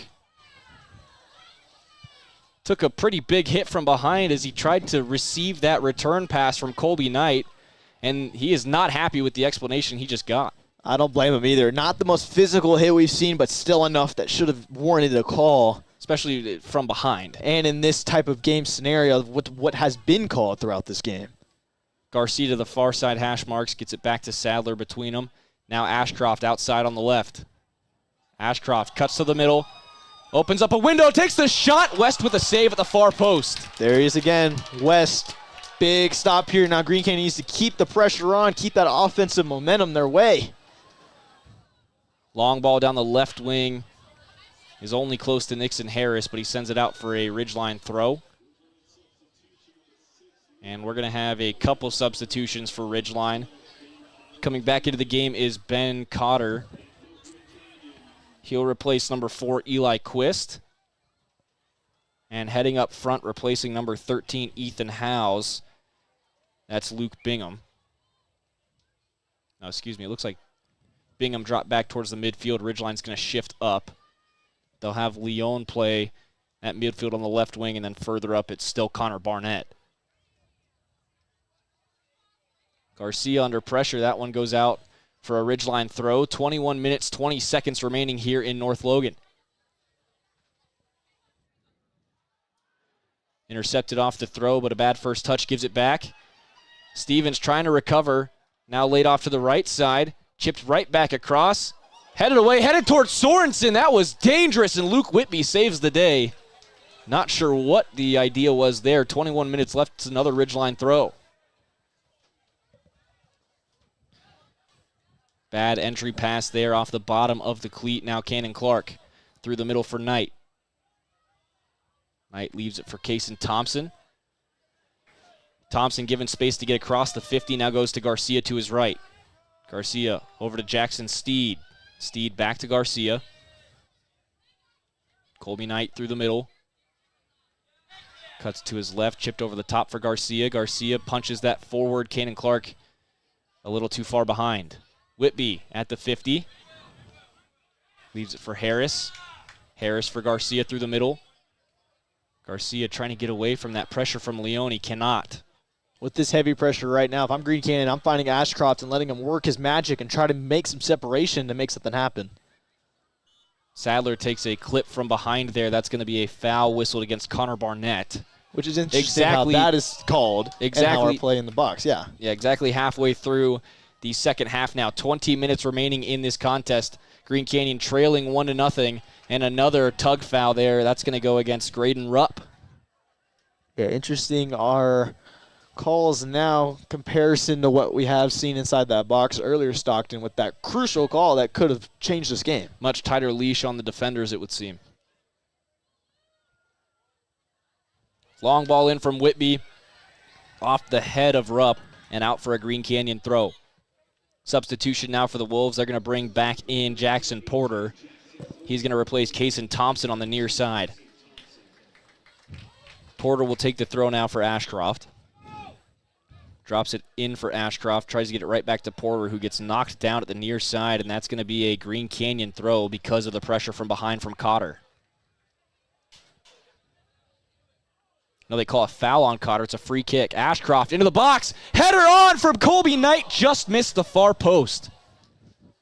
Crosby West was not ready for it. He would have had him beat, just couldn't get it on frame. Yeah, that right side of the post, wide open for Green Canyon, just a bit right, and that's just kind of how this game's been for Green Canyon, just a bit off. Or West with the big stop as well, and he's been a big piece of this puzzle today. Pirtle will take a long goal kick now for Ridgeline. Off of a head, Stevens sends it back up. Now Cannon Clark off an awkward bounce that goes off the official. Green Canyon was making a good run there, and they're going to make him come back and play a drop ball for the 4th time today.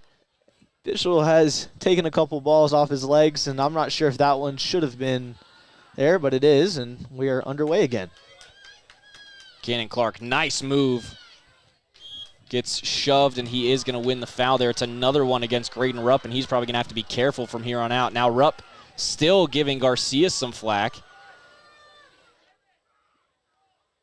Yeah, Ridgeline did not like that call. You saw every player on the field for them throw their hands up, including the whole coaching staff on the bench. So, and with good understanding as well. They're going to have Sadler take this one. He's about 34-ish yards away from goal. Green Canyon sending everyone to the far side of the 18. Sadler towards the far post. No one can get there. It'll be a goal kick. That was a cross opportunity, probably one of the best ones we've seen. Green Canyon had space to tap that one in, and West on that left side of the goal, that right side wide open, just unfortunately no one able to get ahead on it. And it will be another goal kick here. And Pirtle will kick this one as deep as he can, and Green Canyon hoping to make another run just like last time. Running out of time here in North Logan, just over 17 to play in the second half. Potential ball over the top, but another really good play from Aaron Stevens on the back line, and Sorensen's able to boot it away from danger. Back and forth at midfield, finally settled down by Sadler. Comes to the near side for Whitby. Whitby given a little bit of time, now finds Porter. Porter into the middle for Ashcroft. Ashcroft looks to his right. He's going to switch play for Steed, underhit it. Ridgeline's clearance attempt only goes as far as Sadler. His pass intercepted, but Whitby's got it back. Whitby to his left for Porter. Porter up the wing, finds Ashcroft. Ashcroft trying to make that touch around the corner. The ball did not agree with him, and it's sent out for a Ridgeline throw. 16-15 left to play. This is exactly where Green Canyon needs to turn up the tempo. They need to get something in the back of that net soon if they want to walk away with at least a win. Again, they have had a really great success and improvement than what we've seen in that first half on their offensive end. They should continue pushing throughout the rest of this half. Tried to get that to Ivan Leone. It's taken away by Whitby. Now Ashcroft through the middle for Cannon Clark. His first touch too heavy. It's cleared off of his shin. It'll go out for a Ridgeline throw deep in their defensive territory. Green Canyon's really going to need to push the pressure up. 15:40 remaining. Long throw from Ridgeline. Looking for Leone. Over top of him, and that's a shove from Sadler. That should have been a flop, in my opinion. Oh, that whistle was not blown. Yeah, it was a we flop. Keep playing. Shouts from the Ridgeline side of the field, and I thought that was pretty clear extension from Sadler, but it goes out. It'll be a Green Canyon throw. 15-15 remaining in this game. Yeah, he definitely supermaned that one a little bit, but still a lot of physicality in this half. It looks like we're going to have it looks like we might have a coaching talking to right now. Yeah, the coaching staff for Ridgeline is being issued a warning now.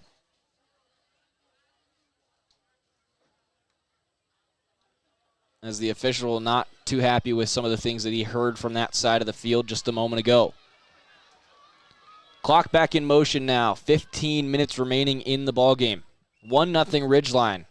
We had a goal 4 minutes into this one. We've got nothing in the back of the net since then. Leone can't get around the corner, but it's another Ridgeline throw. Region 11 Spring Sports brought to you by Castelite. Whether you're looking for brick for your home, tile for a bathroom remodel, or pavers for a new walkway, think Castelite. Throw in towards the top of the box. Knocked away. Green Canyon's got it now with Ashcroft on the near side of the field, trying to turn the Jets on. He's going to take a step back and just try and hold on to this thing. Now Porter on the near side. Through the middle for Cannon Clark, trying to fake his way to the left. Gets knocked down there. No whistle. Now a nice pass down the right side for Howes. Howes puts that through the uprights. Great separation, great space to put that ball in the back of the net. Unfortunately, just a bit under that ball, a little bit of bounce to it. It's 3 points. Clark applying pressure at midfield, gets it back for Green Canyon. He gets tripped up, no whistle. Oh, my goodness. Now here's Ridgeline down that far side, just running out of space. It's another Green Canyon throw. 13:50 to play. We've got another substitution. Kaysen Thompson coming back on. This time it'll be for Jackson Steed, and they'll send Jackson Porter to that far side. So Kaysen Thompson will be playing the left side of that defensive midfield. They'll send Porter to the right side. 13.5 remaining. Porter immediately going over to take the throw. Finds Garcia, trying to work that up the right wing. Cannon Clark gets it off a bounce. Can he get around Pirtle? Pirtle using the body to knock it down. And that is going to be a foul against Alto Pirtle, spinning in disbelief, but it's a free kick for Green Canyon. They go quickly. Garcia to the near side for Thompson. Thompson, Ashcroft, back to Whitby. Now Sadler for Garcia on the right. Drops it back for Ashcroft on a one-touch. Now to the near side, Thompson. Back for Whitby. Green Canyon just passing around right in front of the midfield, trying to open up something further down the field. Whitby, great combination play, finds Garcia. Garcia to the middle for Cannon Clark. That's cut out and taken away by Graydon Rupp. Rupp now through the middle of the field. Heavy touch. Gets past one. This ends up with a teammate. And headed away on that far side by Aaron Stevens after that last pass was played by Ridgeline. Now here's Clark trying to get around Pirtle. Has the speed, takes an extra tug. That's out for a Green Canyon throw. 12:15 remaining. Thompson in for Colby Knight. Knight down the left wing. Turns on the Jets, looking for the cross. Has to stop, starts again. Now cuts it back in the corner. Up for Ashcroft. Ashcroft fakes across. Working down that left wing again. That's going to be knocked towards the touchline. Ashcroft decides to keep this in, plays it across the top of the 18 for Thompson. Back to Ashcroft. Cross off the hip of Ben Cotter, out for a throw. 11:45 to go. Sadler to Ashcroft across the 18. Garcia knocks it down, cuts to his left. Garcia into the box now, lays it out for Ashcroft just outside. Ashcroft fakes the right-footed shot, gets into the box, works to his left, low cross, knocked down just in front of West. Thompson got a toe to it. Now Whitby up to help. Finds Sadler. Sadler moving towards the 18, trying to get to Colby Knight, and that is going to roll through harmlessly for West. If you're Green Canyon right now and you have a look on that 10-yard line on the football field, so about a 20-yard look, you almost just need to take it right away because right now there's not that many cross opportunities for Green Canyon. Nobody is there to connect with it, so take a shot when you can and try to beat West on an off foot. Thompson wins the foot race to the near side, and that's sent off of his foot for a Ridgeline throw. Now some shoving on the near side as Ivan Leone and Kaysen Thompson both go at each other. And the clock is stopped with 10:51 to go in the half. Leone called over to the official, and so is Kaysen Thompson. They're both going to be spoken to.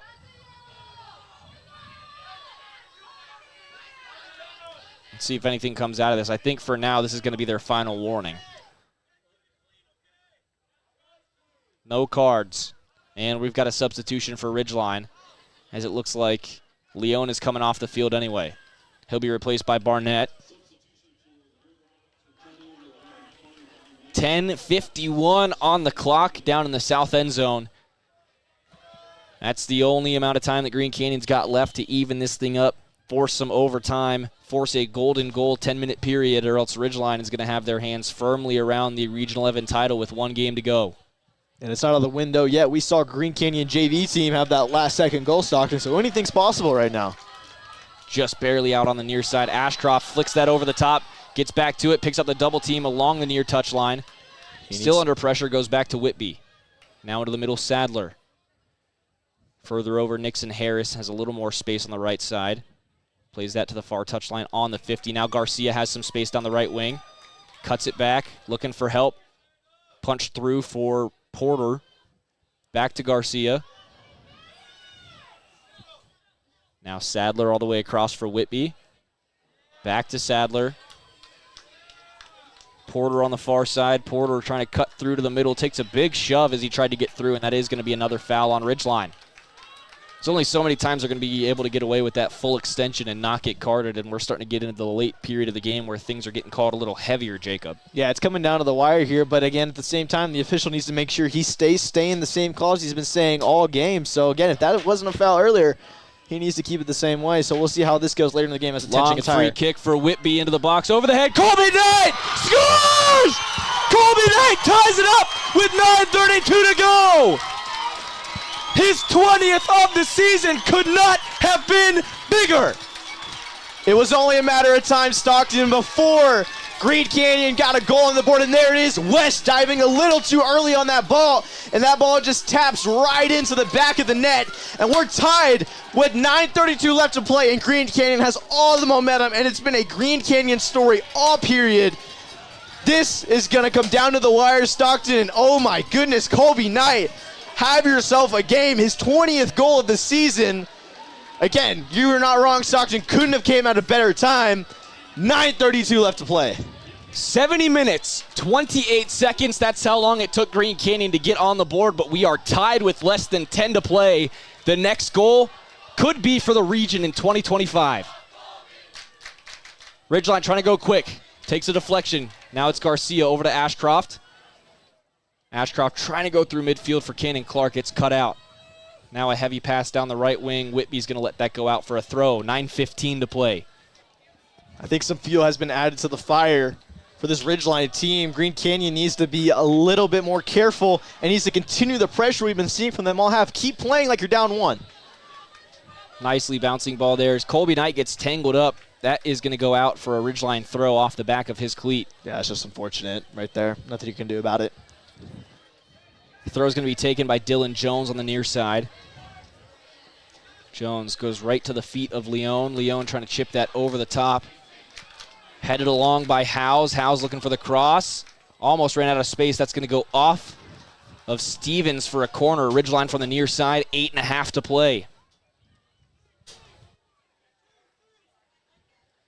This one looks to be assigned to Ivan Leone. He's going to come to the near side.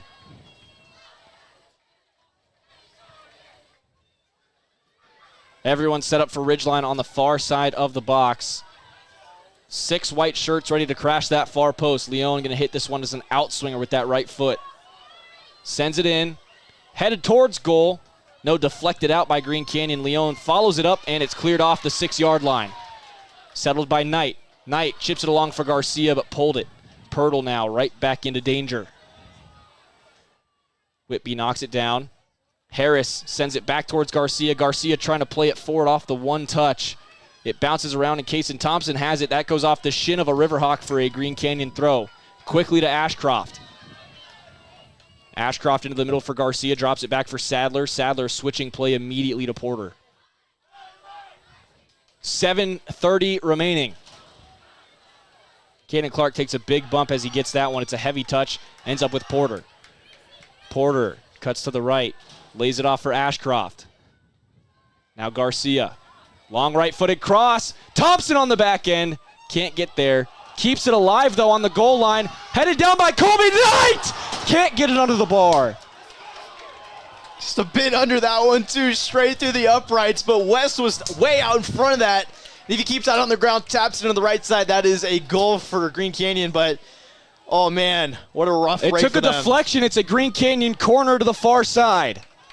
Pirtle is called for the last touch. He's not happy with the call, but Colby Knight sent to the corner to take it with 6:45 to play.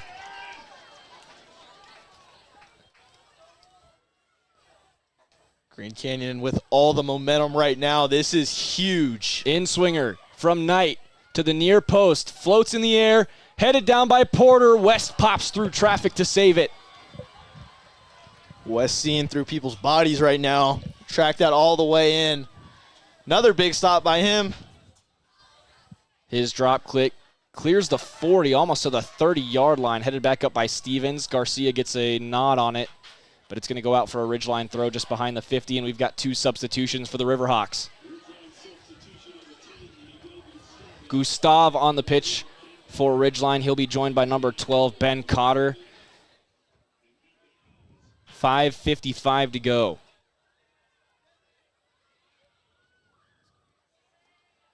Heavy touch now laid off on the near side for Ridgeline. They'll go Hail Mary right at Sorensen, and he catches that easily. 5:40 to play. Rolls it out quickly for Ashcroft, the near hash marks. Ashcroft switches to his left, now back to the right. Hits one with force to Porter.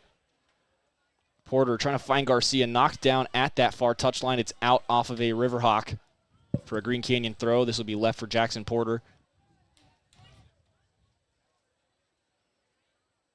Off the chest now to Porter. Into the middle for Garcia.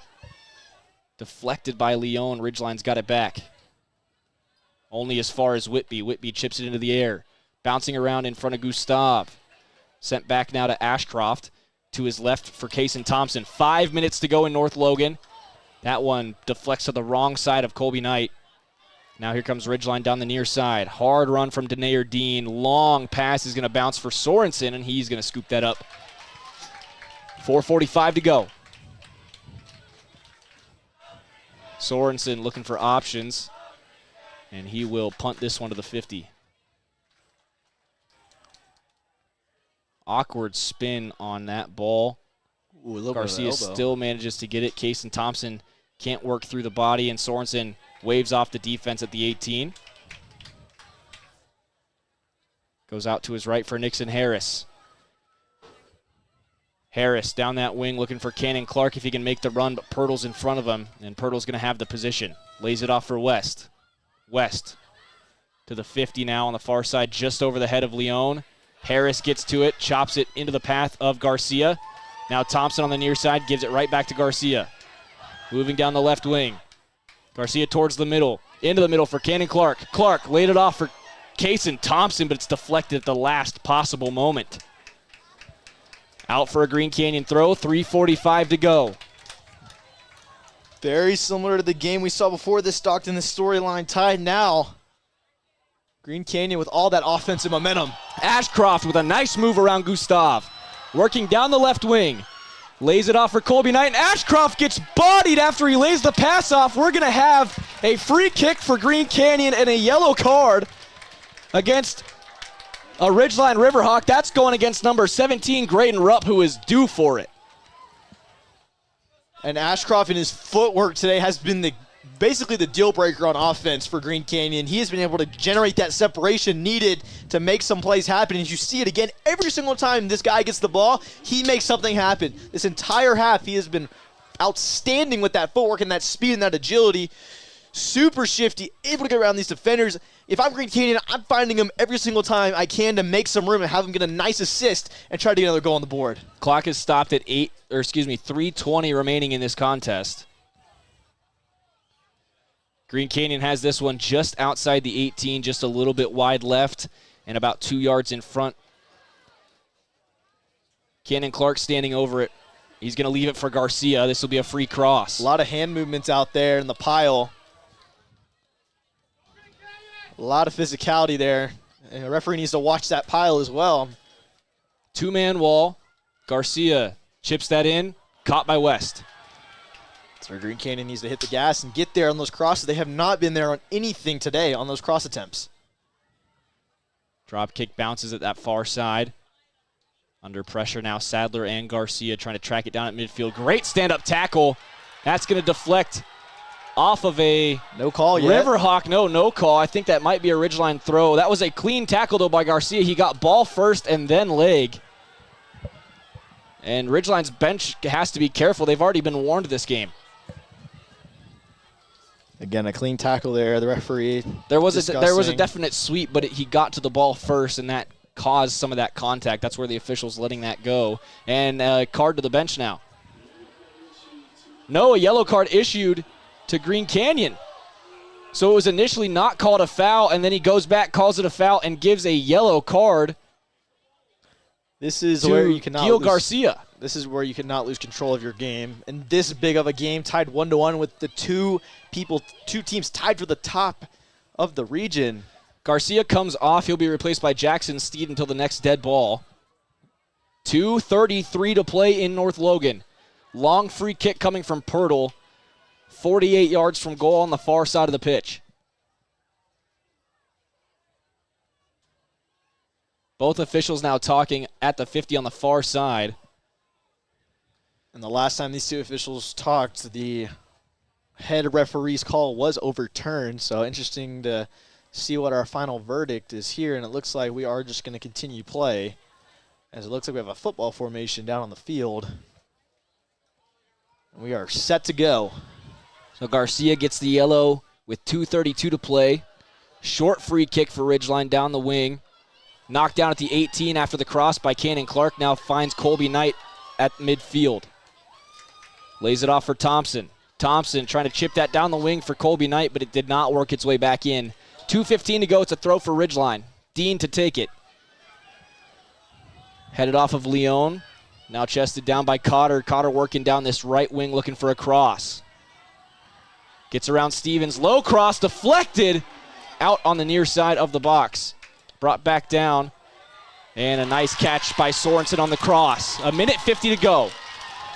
Sadler trying to go quickly. Looking for Colby Knight. Making the run down the left wing. Knight gets to this one. Stops it.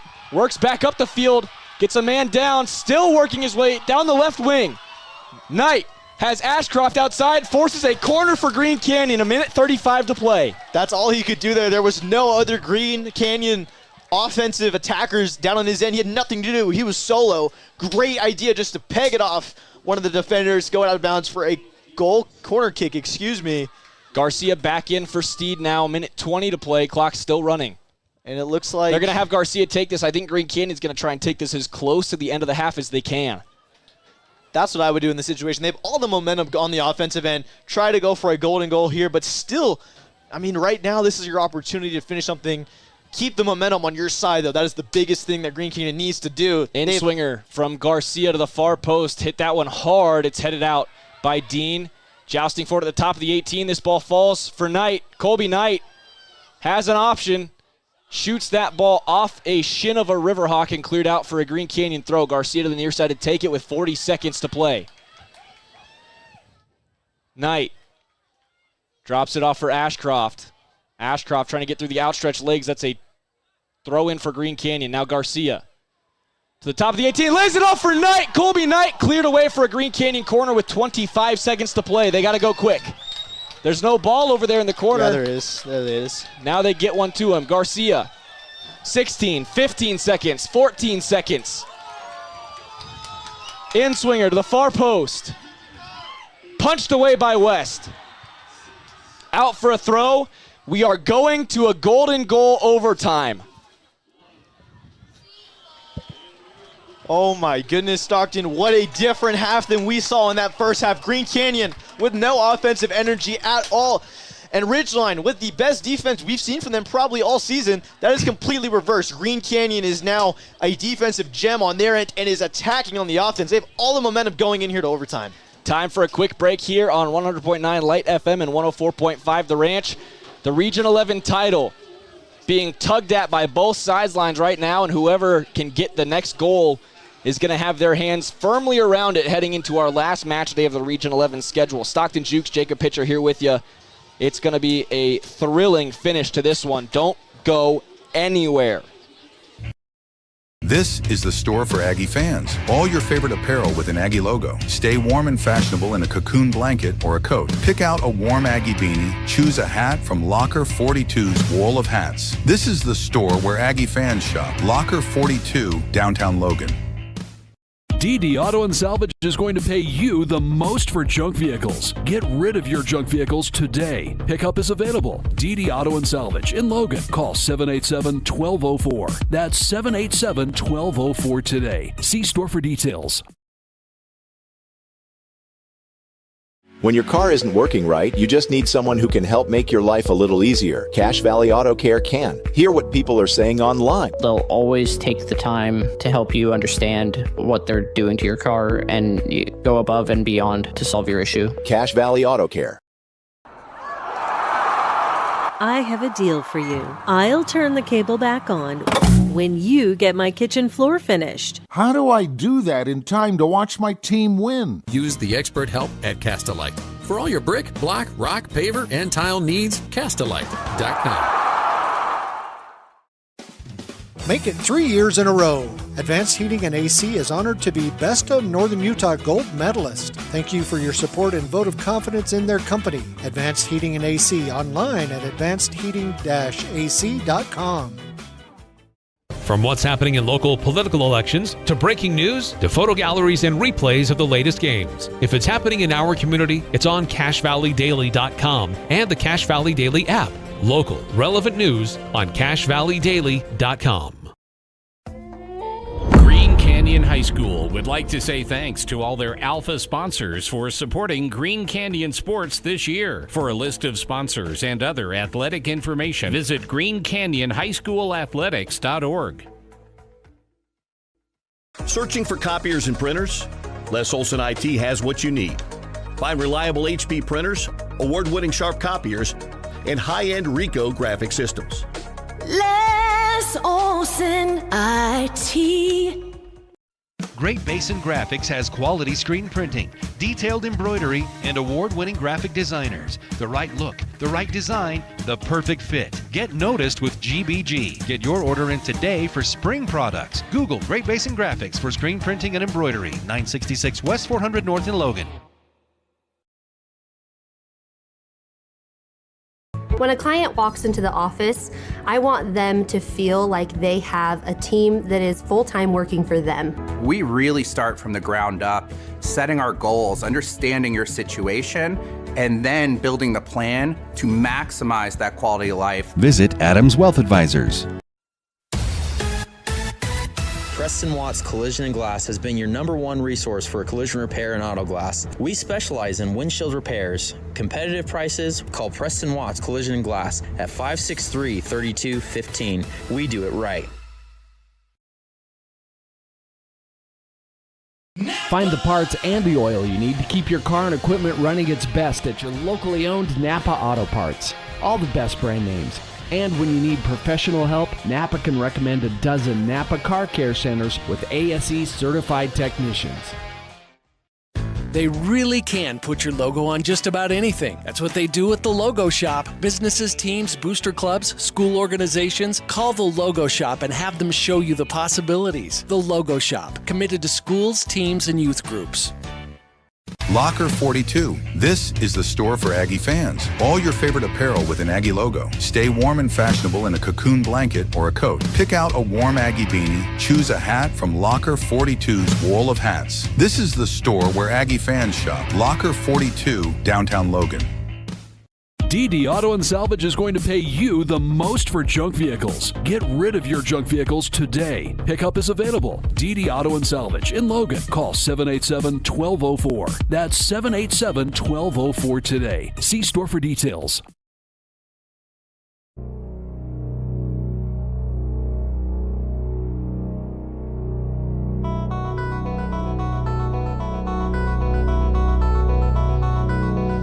Overtime required in North Logan. We're tied at 1 apiece. It was Gerardo Vargas, 4 minutes, 9 seconds into this one to make it 1-0 Ridgeline. And with 9:32 to go, Colby Knight leveled us at 1 apiece. The winner of this one, more than likely going to have their fingertips on the Region 11 trophy going into our last match day on Tuesday night. Green Canyon looking to defend their home field. Only one loss on this field all year long. The Riverhawks trying to take the second of 2 games against Green Canyon after the Wolves won 4-2 in Millville. It's been a much different story tonight. Stockton Jukes, Jacob Pitcher here with you on Cache Valley Daily, 100.9 Light FM and 104.5 The Ranch. As we are just about ready to go, it looks like they don't like the ball that's on the field. We're going to get a new one. Ridgeline has the kickoff here to start our first of 2 10-minute golden goal overtime periods. If we have a goal, we're done. If we don't get a goal in 20 minutes, we're going to a shootout. Green Canyon with all the momentum, that 35-minute goal into that second half has been the key for them. Hail Mary quickly from Leone, headed back up towards Ashcroft, bounces around, Ashcroft's got it in front of the 50. Working away from pressure across midfield, spins away from danger, now lays it off to the far side for Thompson. That's Porter. Porter into the middle for Garcia, heavy touch, taken away from him, but only as far as Mason Sadler. Now here's Porter on the near side. Garcia back to Sadler. Taken away by Ashcroft, in danger. Ashcroft at the top of the 18. Ashcroft just missed the near post.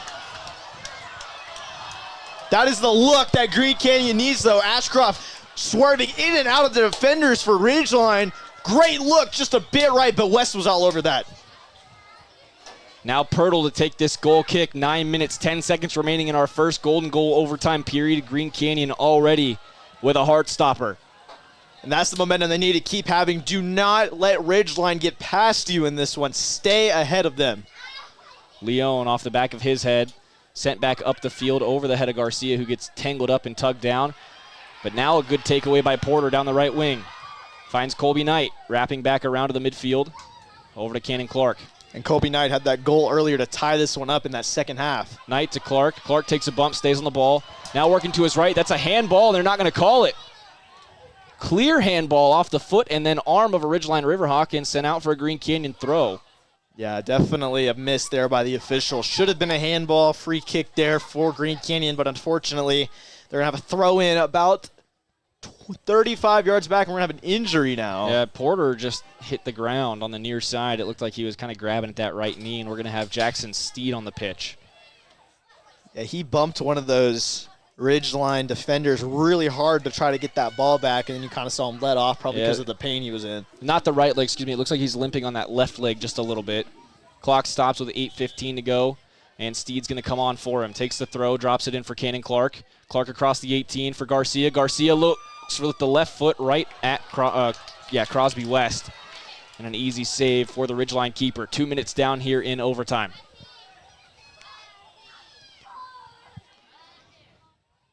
Long ball headed off Kason Thompson. Leon gets to it, but Sadler gets in front of him, now taken away by Nixon Harris. Ashcroft tugged down as he tried to turn the corner. Absolutely decked. Well, I don't know what the official did not see there. And then another big piece of contact as Kason Thompson gets tangled up. That's sent out for a Green Canyon throw. Ridgeline not happy with that, but unfortunately they ran up to the ball and kicked it out. Yeah, he ran that out of play. That's what I thought the call was going to be. But it looks like we're going to have a penalty call here with a kick. Yeah, it's a foul behind the play. Now they go quickly for Ashcroft across midfield. Ashcroft from the far side cuts towards the middle. Try to chip this one in for Knight. Knight looking for the left foot. Takes the shot, hits his own teammate. In the face. Ooh. Yeah, that went off the upper body, chin area of Cannon Clark. Now here comes Ridgeline down the left wing. Cutting to the middle. Great stand-up tackle. Aaron. Now Gil Garcia with pressure behind gets run over. No whistle. Looks like this is going to be just a play it out type of overtime period. Now Leon to the right. Hit a bad pass. It's a throw for Green Canyon with 6:40 to go in our first golden goal overtime period. Quickly for Whitby. Whitby chips it over for Garcia.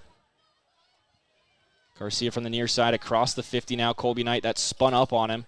Trying to chip it over the top of Pirtle. Cannot work across that body. Pirtle in control and won the foul. Pirtle, a big piece of this defense. We've seen the physicality from him. We were really solid in that first half, but now he's really kind of been taking a step back. Haven't been as active on the defensive end. Unfortunately, Green Canyon trying to work around him, but he's still a big player. As you can see, he's a lot taller and a lot bigger than some of the players on the field. 6 minutes to go in our first overtime period. Pirtle sends it to the top of the 18, and Leon deflects that all the way back to Colby Knight. Knight trying to get around that left corner. Denayer Dean not letting him pass. Punched right back to the top of the 18. Green Canyon's going to collapse on it, and Sorensen has it in the box. 5:40 remaining in this overtime period. Sorensen waves his team up the field. That's what they need to do. They need to get that ball back on their offensive side, not have any quick turnarounds. Long punt from Sorensen. Just shy of Knight. Ends up with Garcia. Garcia's pass to Steed is intercepted, but he'll get it back.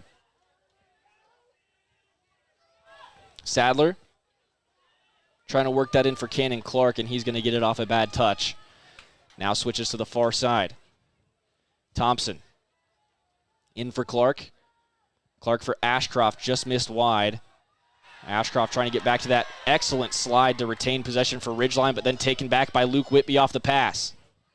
Thompson avoiding pressure. In for Sadler at the 50. Now to the near side for Steed. Steed.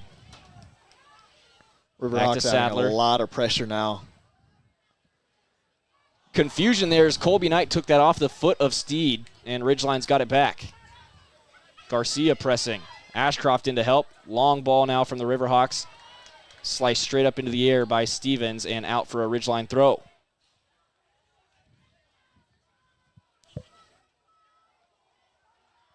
Riverhawks looking for options now with a throw in on the near side.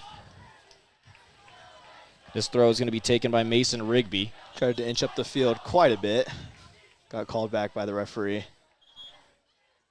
And nobody paying attention. Ridgeline just got bailed out. The whistle was blown. The throw was made. And then they're going to call substitutions. Interesting, for sure. Again, definitely a bailout right there for Riverhawks. Sub 4 to go in the first overtime period here in North Logan. That throw just a little too long. Aaron Stevens again sends it straight up into the air. It's another Ridgeline throw.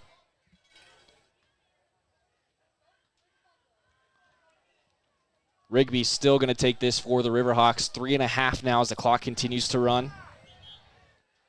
And they tried to inch up the field again. The official staying on that. Yeah, they're trying to take 15 yards on every throw. Top of the box, chested down by Leone. Can't follow it up. Ball ping-ponging around. Now knocked down by Rigby just outside the 18. Great recovery from Sadler. Now in towards that left side of the box. That's going to run out of space, and we've got a goal kick for Sorensen. Big opportunity here for Green Canyon to move that ball back on their side of the pitch. They're going to go far side this time now. Less than 3 to go in our first period of overtime. Over the top, looking for a bounce for Colby Knight. He does get back to it.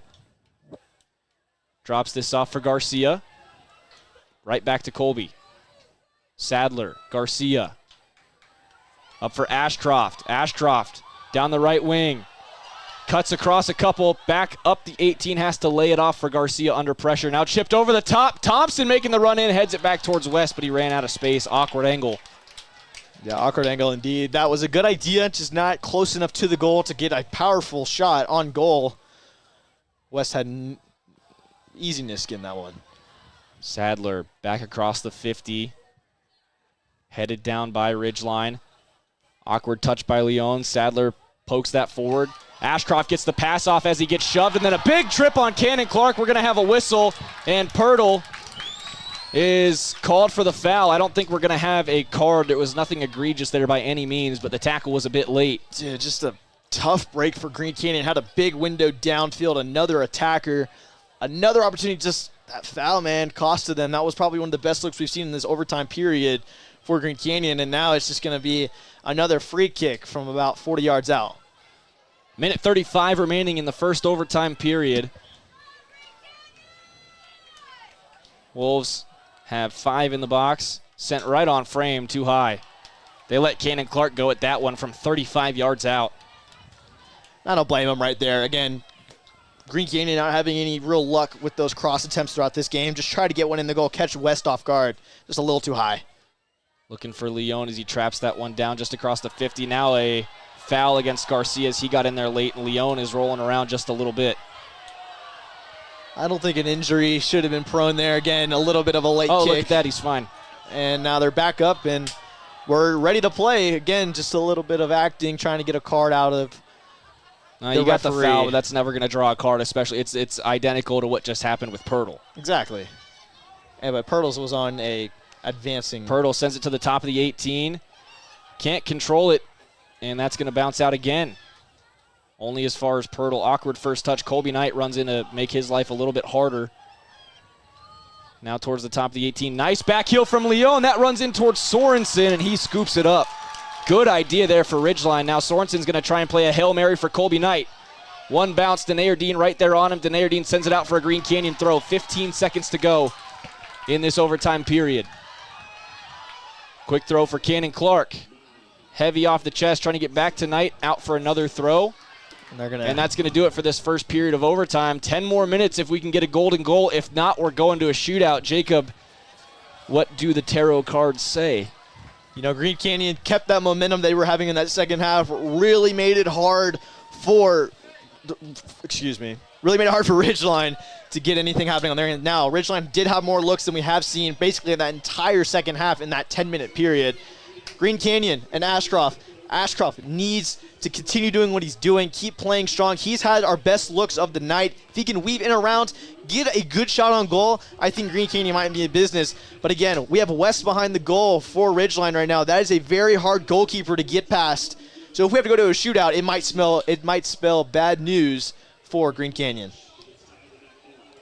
The Wolves getting ready for this next period of overtime. We'll take one more quick break here on 100.9 Light FM and 104.5 The Ranch. When we come back, your final 10 minutes of playing action. If we can't get a goal in the next 10, we're going to a shootout in a match that is very likely going to decide the Region 11 title. We'll be right back.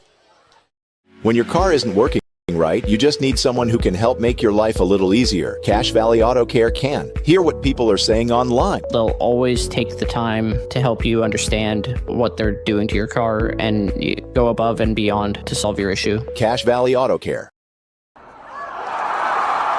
I have a deal for you. I'll turn the cable back on when you get my kitchen floor finished. How do I do that in time to watch my team win? Use the expert help at Castelite. For all your brick, block, rock, paver, and tile needs, Castelite.com.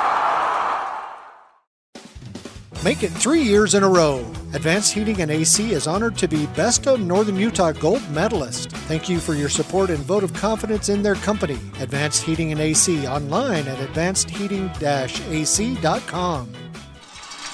Thunder in the Green Canyon stands. 10 more minutes to figure out who is going home with the Region 11 title in 2025, or at least with their hands on it with one game to play. Stockton Jukes here with Jacob Pitcher on 100.9 Light FM and 104.5 The Ranch. Also streaming on CacheValleyDaily.com and YouTube. Region 11 Soccer is brought to you by Great Basin Graphics, custom t-shirts, detailed embroidery, and graphic designs that will get your business noticed. Also brought to you by the Green Canyon Booster Club. They support sports throughout the year and would like to say thank you to all those local businesses and individuals who support Green Canyon and its student athletes. Kickoff now for Green Canyon. They're going to go on the Hail Mary over the head of a Riverhawk, and that's going to go out for a Ridgeline throw. Or did it glance off the head of a Riverhawk? No, it did not. Just over his head. I'd have to agree with that. I agree with it, too. They were trying to get a call out of the referee there, but again, the right call. Would have been cool if it did, but unfortunately not. And, you know, Stockton, I'm a big superstition guy. This is the goal that all the goals have been scored on today. So if it's Green Canyon's time, it's right now. This is Green Canyon's first time all season in overtime. Ridgeline 1-0 in overtime this year with a win at Skyview in double overtime, 1-0, way back on March 20th. Garcia trying to find Ashcroft off the side of the foot and cleared back up the field to Sadler. Ball takes a bounce in front of Garcia. Big joust for it. Riverhawk goes flying. Garcia comes down with it. 9 minutes to go. Garcia to his left. Colby Knight intercepted. Great idea. Gonna have a whistle here. It's going to be a shove there on Whitby at the 50. That was the lightest call we've seen all day. That's interesting to blow that whistle in this scenario, but 8:40 to go, and Ridgeline's got a free kick just in front of the 50. Again, we've seen the most looks outside of the first half for Ridgeline here in overtime, so Green Canyon needs to keep that defense strong, just as strong as they're keeping their offense. Trying to coordinate the back line now as Ridgeline stacks the top of the 18. That one chunked by Denayer Dean, and Green Canyon clears the first attempt. 8:20 to play in the second overtime period in North Logan. We're tied at 1. Another interception by Sadler. Just boots that one up the field, and Pirtle takes an awkward bounce off the foot. He'll track this all the way back parallel with the 18. Now under pressure from Colby Knight. He'll go to West instead. West knocks it down and boots it away from the 6. Bouncing in front of Leone, nods that over to his right. Punched along by Gustav, takes a bounce, and a big shove at the top of the 12 on Ben Cotter. No whistle. I am shocked by that. That very well could have been a Ridgeline penalty, and we've got a goal kick. I think both players are going for that ball right there, and I don't think that was a call for either team. Big fall there by Ridgeline. Green Canyon, a lot of pressure. It was Ethan Howes that was knocked over there by Whitby, and Whitby getting the benefit of the doubt. Sorensen's got a goal kick. I'm surprised by that non-whistle after we just saw a very light whistle about a minute ago. I would have to agree with you on that. But again, looking at the grand scheme of things, that call right there, big call to make in this scenario. Oh, nice footwork again by Ashcroft, now across the 50 on the near side. Cuts to his left. Turns on the Jets. Punches it through. Cannon Clark across the 18. Cannon Clark knocked off his foot. Back to Sadler. Now Garcia. Garcia rips one. It's low and it's wide. Took a deflection. It's a Green Canyon. No! Goal kick. Goal kick for Crosby West. 6:45 to go. Green Canyon was definitely upset about that call right there. Ashcroft beside himself. Ashcroft, and we'd like to talk about him once again. That footwork from him, he is getting the separation needed, and he is out here really helping out this team today. Long ball from Pirtle. Ashcroft goes down as he tried to go up and get it. Whitby's going to run it down and send it out for a ridgeline throw. 6:20 to play in the second period of overtime.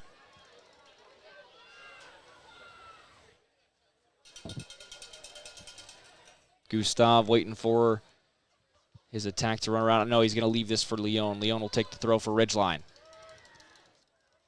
Clock down to 6 minutes. Long throw right towards the top of the 18. Gets over the head of one.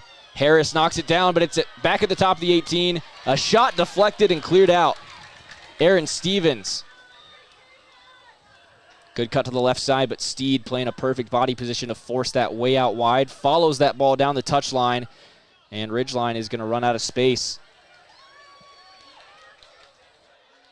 Back to the top of the attacking third for the Riverhawks. They go to the right side for Gustav. He chases this down to the touchline, knocks it down, but he runs out of space, and that does cross the line. This will be a throw for Green Canyon. Gustav yelling at the line judge now. Quick throw for Green Canyon for Thompson. Yeah, that ball definitely went out there. Clark drops it back for Thompson. Now Ashcroft along the near touchline. Through the middle for Garcia. Good touch. Up to Colby Knight along the left wing. Knight has Garcia to his right. Nope. And just laid it too soft. Gustav lets it bounce. That goes off. Thompson for a ridgeline throw. So many of those final passes have been under hit. Again, those crosses, finding another man on just getting those balls in those late scenarios, it's just been rough for Green Canyon today. Wolves want to bring Cash Cragen on the next dead ball, and that goes out for a Green Canyon throw. Cragen will now come on the field for Jackson Steed. He'll go to that right back spot for Green Canyon. 4.5 to play. Steed getting an ovation as he leaves the pitch. Okay, Coach Sadler also getting his what a move by Ashcroft. Chipped over the top. Now running down the touchline. That's knocked out by Gustav for another throw. 4:15 to play. Goes quickly for Garcia. Give it to Ashcroft. Garcia. Ashcroft making that run down the left wing. Colby Knight had to stop to get that ball, and it's taken away by Pirtle. Good slide in to knock it away by Cragen, but it's kept in by Ridgeline on the far side. 4 minutes to go. Gets under the foot of Stevens. Nixon Harris there. Knocks it out. Yeah, just a bad ball. Just wasn't able to get it under wraps, and they are about 20 yards up there on this throw, and if the official lets him go. And he's going to let him. Oh, 3:45 thrown into the 18. Leon falls down, and Green Canyon will take it out of danger. Up the middle, knocked down by Gustav. Colby Knight comes back to press. And now to the back line. Denayer Dean sends a Hail Mary. Off the head, Nixon Harris putting his body in the way. Ridgeline into the 18 now on the far side, looking for a cross, deflected out.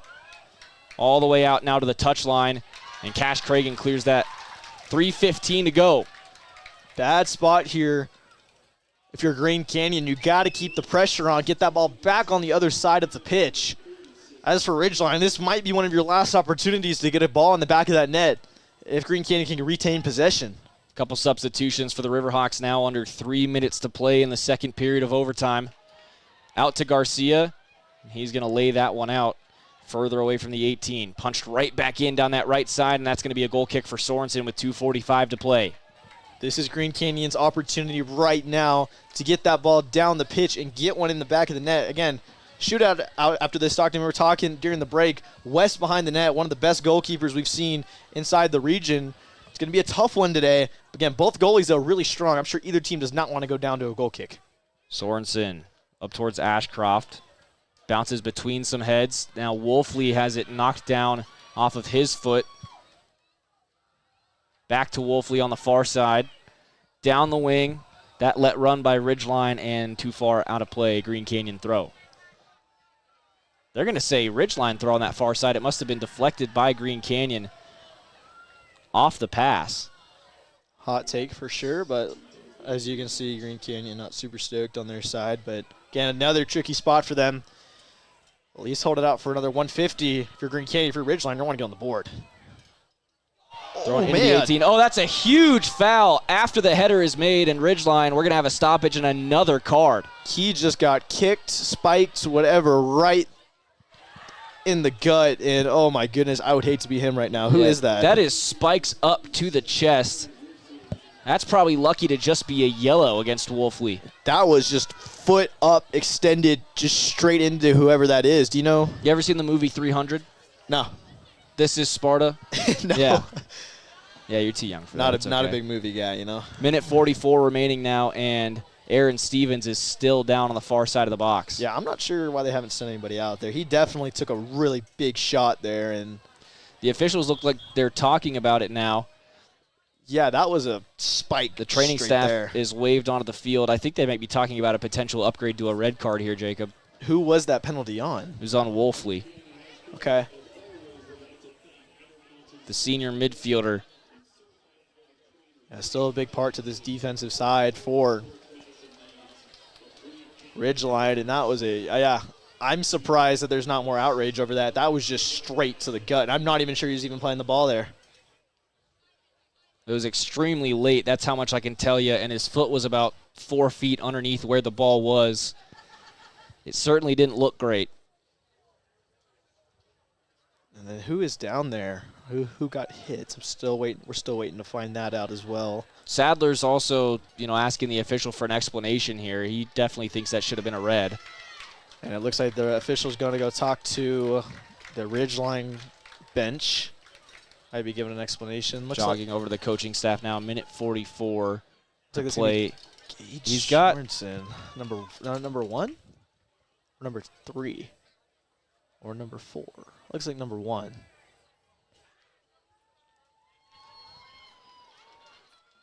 Stevens is walking off the pitch now under his own power. Seems to be okay for the time being. And the head official still talking with the coaching staff over there on the Ridgeline side, and good to see Stevens being able to walk off there. I was like, yeah, that was a big hit. As soon as he got hit, I knew that one hurt. It's been a red card assessed to Wolfley. Ridgeline will play the final minute 44 with 10 men.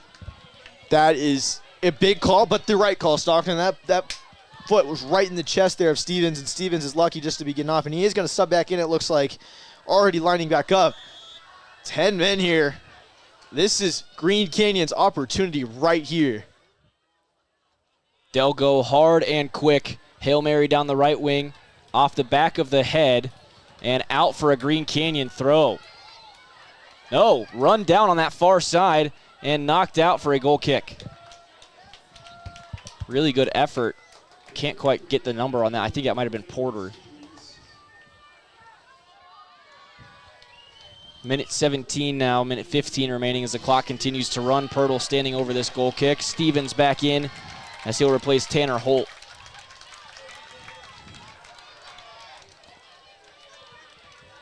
Pirtle now takes this one. 60 seconds to go in overtime.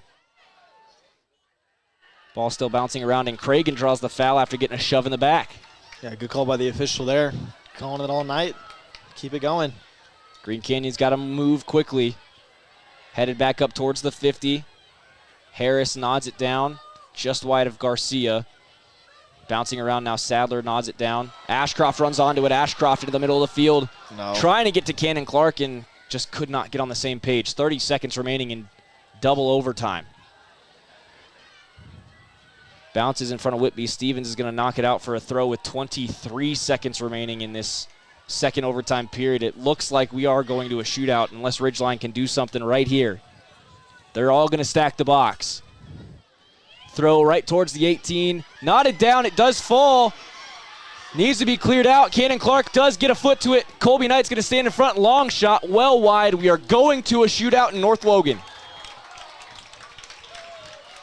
1-1 through 100 minutes of play.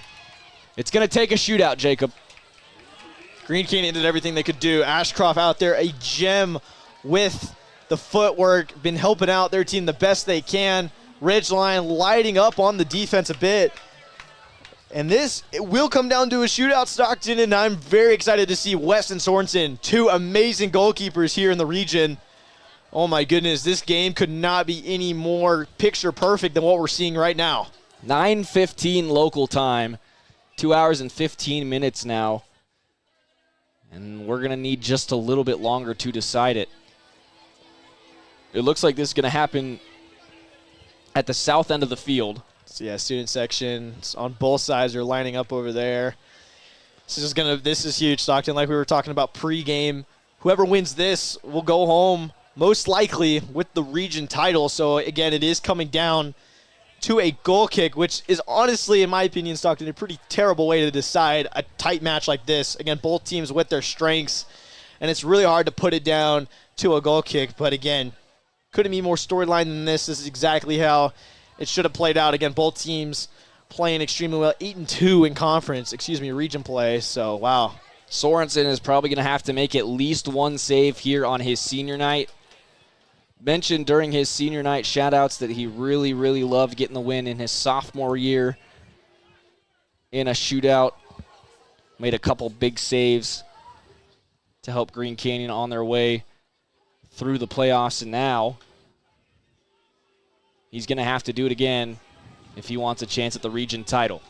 And what better way than senior night for this Green Canyon team? Again, you couldn't write this up any better. This is a story that these kids will tell for generations to come. So again, it's all coming down to this, Stockton, and this is going to be really interesting.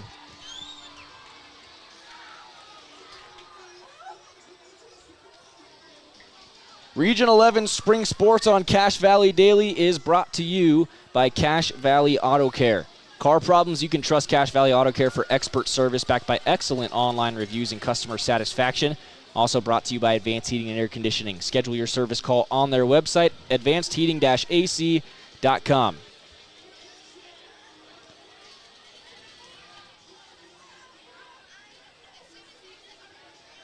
It'll be Clark Sadler and Colby Knight, the captains for Green Canyon, as they go back to the dot at midfield one more time.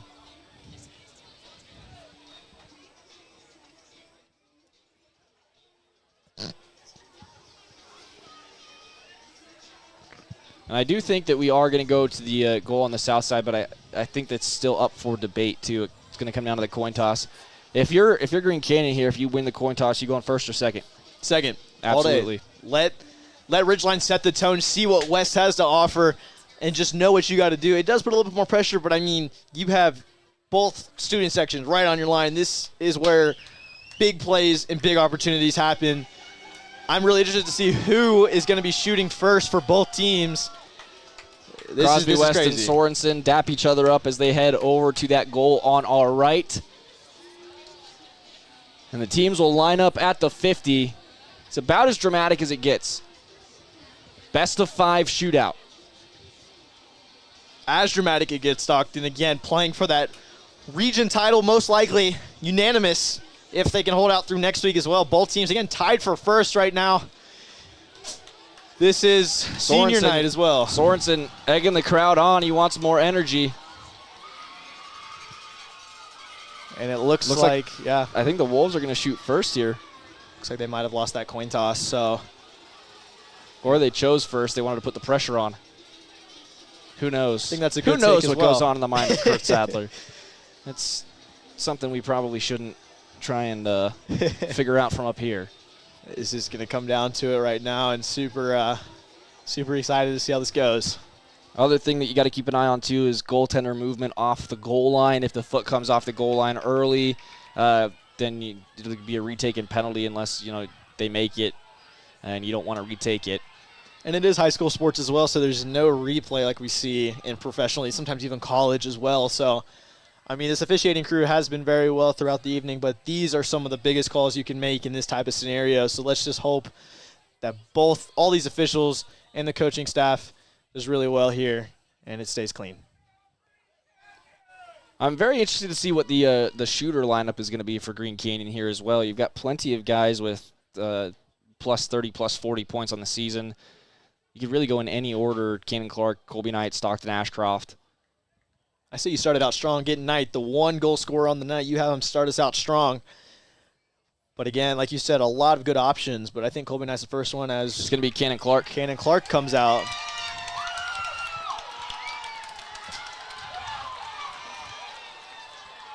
Boy, it doesn't get much better than this on senior night. All the pressure in the world now on Cannon Clark and Crosby West. The junior Cannon Clark here.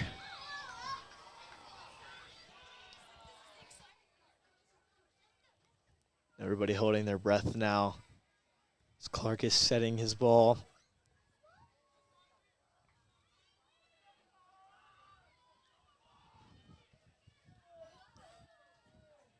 "12 yards from the posts. Clark gets the whistle. He'll go quick. Scores. Bottom left. Green Canyon converts the first. Finds the left side. Clark dives left.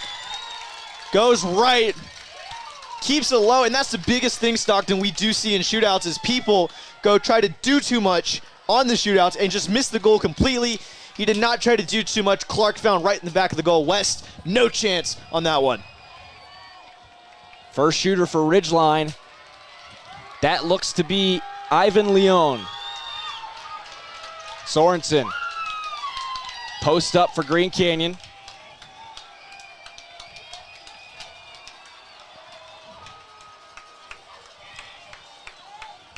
Leone takes a breath. Backs off the ball. Waiting for the whistle. Whistle comes. Leone thinks. Sorensen dancing. Ivan. Stutter. Shot. Got him diving the wrong way. Leone, bottom left corner as well. We're tied at 1.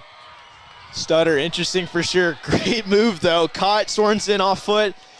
Sorensen, though, you saw him locked in on the read. I have a really good feeling that he might be able to come up with a big stop. But the biggest thing here, Stockton, is do not miss that goal. Put it in there.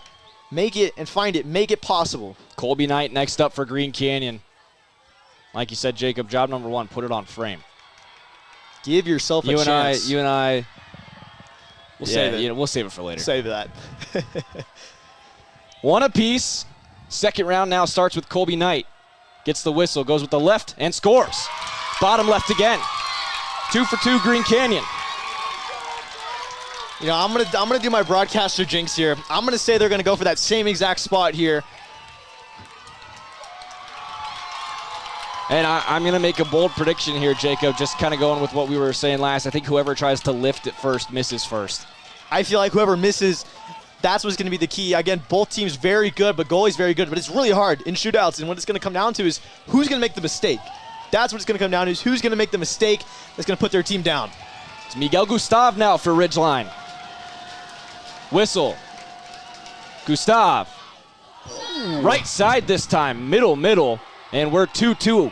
Absolute rocket on the right side. I was wrong on my end, obviously. But again, good take. And like we were just saying, Stockton, we're seeing some impressiveness. It's going to have to be who's going to make the mistake and when it's going to happen. Stockton Ashcroft next. This guy has been the key to the offense today for Green Canyon. A great game by him, but whatever happens here, the footwork is insane. He's only a sophomore. 2 more years here still. An absolute gem, making stuff happen. Most assists on the team. I'm so excited to see how he grows and develops the next 2 seasons. Ashcroft going to give himself plenty of running room. Standing a good 7-8 yards behind the ball. Now skips his way up. Right foot. Ooh. Saved by West. Tried to go bottom right, and Crosby West guessed correctly. Even on the stutter. Gage Sorensen, your move. Hang on, we might... Did not come. He might have came off early here. He did come off the goal line early. Ashcroft will go again. He got him on the stutter. Oh my goodness. Redemption time for Stockton Ashcroft, and I'll tell you what, if you get a second one, you cannot miss. And I have a feeling he's locked in here. I feel like he might have telegraphed a little early with that stutter step, but got him off early, getting that second chance, but oh my goodness. Do you go same side or do you switch? Stockton, and I have no idea. This is up to Stockton out here to figure that out. Let's see. Stutters again. Top right goal! Oh my goodness, Stockton Ashcroft, what a game. Put it where you can't touch it. Oh my goodness. Oh my goodness, comeback, dude, that is redemption. Wow. It's all in the name, Jacob. It's all in the name. Oh my goodness, this game is stressing me out up here in the booth.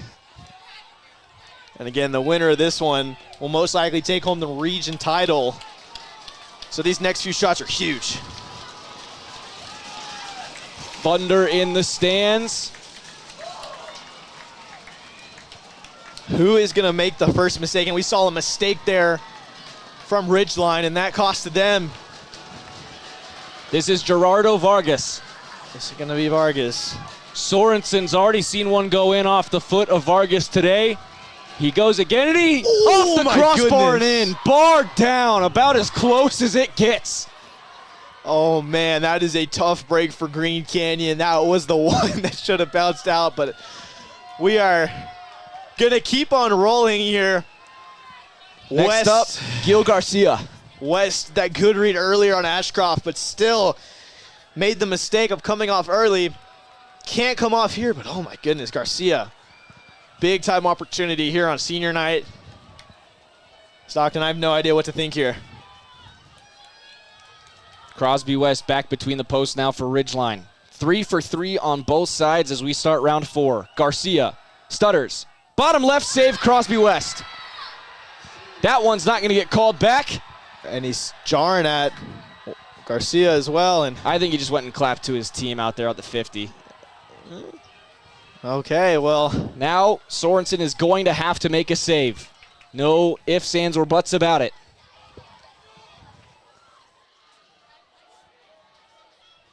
And that is the stop that West needed. Did not come off, and it's coming down to this right now for Sorensen. Just give yourself a chance here if you're Ridgeline. Here we go. To tie it up, Sorensen makes the save! Gage Sorensen lays up and makes the save! We stay tied! Oh my gosh, Stockton, you cannot write this any better.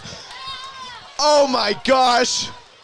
Gage Sorensen. It's Mason Sadler. Needs to find some net here on this one to give yourself a chance. Sorensen comes up big. Oh my goodness. Oh my goodness.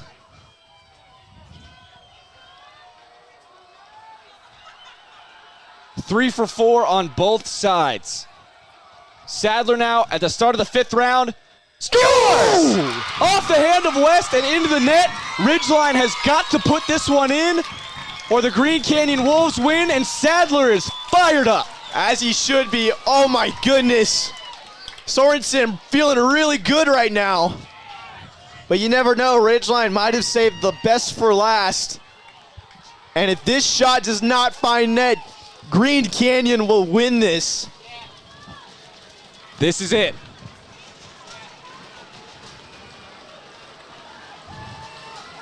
It looks like Braxton Perry.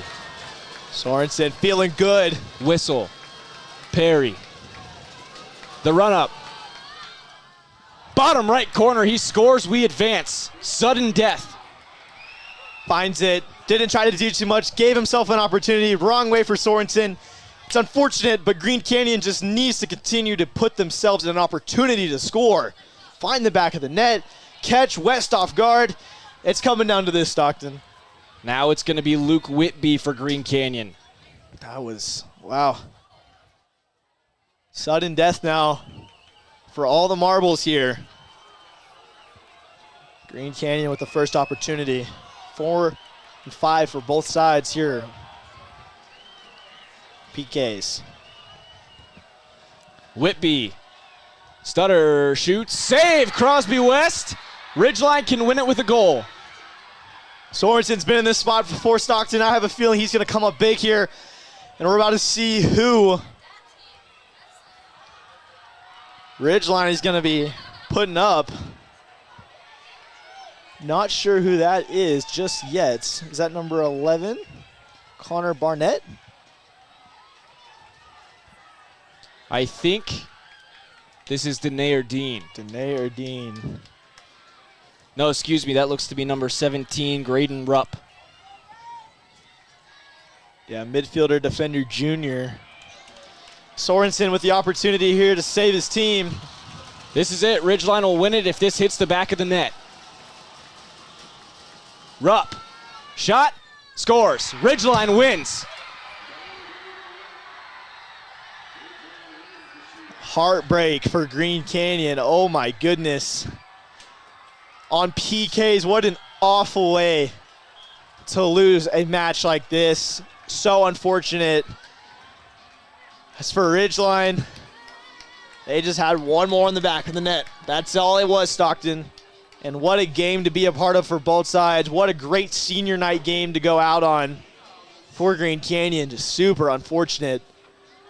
Came up just short at the end. The Riverhawks win it 6-5 in 7 rounds in a shootout. They move to 9-2 in region. They drop Green Canyon down to 8-3. And all Ridgeline has to do is beat Mountain Crest on Tuesday night for senior night, and they're Region 11 champions. Green Canyon will hope for a couple bounces for the Mustangs, and they'll have to take care of business at Westfield. Both of these teams, though, will turn their attention now to the postseason and what they can do in the Region 11 bracket. Green Canyon, obviously a very sour taste in the mouth tonight, Jacob. And Ridgeline elated right now. But the Wolves are going to look to do what Ridgeline did to them last year, get them back in the playoffs. That's exactly what they should do. Keep their heads high. Again, a great game. They have a lot of potential still. Not the best offensive showing we've seen for them, but Ashcroft back there, man, shout out to him for an incredible game. Same thing with Sorensen. Some big stops as well. Did a fantastic job. If I'm Green Canyon, I am not hanging my head dry. It's a great learning experience. Their first overtime scenario this season. Again, great way to go out on senior night. Just unfortunate it didn't turn the way that they wanted it to go. Heartbreak for Green Canyon as they lose the only game that goes past regular time this year. Elation for Ridgeline, who came into North Logan and dominated that first half, survived the second half, survived overtime, and got the job done. 2 key saves by Crosby West in a shootout and a couple nicely placed goals. The winner coming off the foot of Graydon Rupp. And again, the Riverhawks take a 1-game lead in the Region 11 standings with 1 game to play. Jacob, your final thoughts? Yeah, like I said, Stockton, both teams, a lot to learn, a lot to grow from. Green Canyon, big showing, came out swinging, did great. Ashcroft, once again, big shout out to him. A fantastic game for them. Green Canyon, Ridgeline, again, just came up 1 goal more than Green Canyon. That's all it took in this one, Stockton. Both very evenly matched and very good teams that are going to have a great run in the postseason. And a shout-out now to Ivan Leone and Cannon Clark, too, who go over and dap each other up a little extra after the game. Ivan Leone paying his respects to Green Canyon as well. Obviously a very physical player, but Ridgeline showing some class here at the end of a very hard-fought match, and that's what we really love to see between these two teams. Obviously, things can get chippy, especially between these two as of late, Jacob, with the history they've got in the postseason. But a big thank you to the folks down from Millville for coming up, being respectful, and giving us a great match tonight. Fantastic watch. Absolutely loved being here. Super great. I'm sure all the fans enjoyed it too. A lot of stress, a lot of anxiety throughout the game if you're listening or watching live. But again, I'm really excited to see how both these teams compare in the postseason coming up. So Ridgeline will head home as region champions elect. All they've got to do is get the job done Tuesday night. Green Canyon will go down to Westfield Tuesday night at 7 p.m. Look to get their win and hope against hope that maybe something just goes wrong in Millville. But that's going to do it for us tonight here. Tuesday night, your last game of the season, and then we will look towards that UHSAA RPI release in just a little bit. Pulling up the playoff bracket here, we'll take a look and tell you when to expect those playoffs to begin. For the 4A soccer championships, obviously, much like in some of our other sports in Region 11, the top 8 teams get a first-round bye and will play the second round only before heading down to the quarters, semis, and finals eventually. First round will be May 9th at the home sites. The highest seeded team will be the home team. Again, those first 8 will get a bye in the first round and a guaranteed home game in the second round. Second round, May 13th. That'll be 2 weeks from yesterday. That'll be on a Wednesday evening, and then May 15th, the quarterfinals on a Friday night. May 20th, your semifinals at Zions Bank Stadium, and May 22nd, your finals at America First Field, formerly known as The Riot.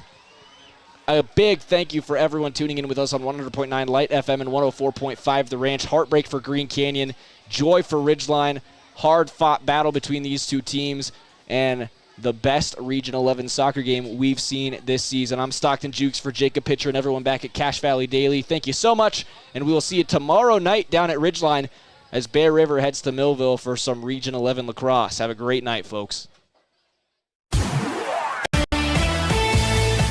This has been a presentation of Region 11 Spring Sports on 107.7 FM and CacheValleyDaily.com. This broadcast of Region 11 Sports has been brought to you by Cache Valley Daily and the Cache Valley Media Group, covering the Skyview Bobcats, Green Canyon Wolves, Logan Grizzlies, Bear River Bears, Ridgeline Riverhawks, and Mountain Crest Mustangs. Watch replays of previous games on CacheValleyDaily.com.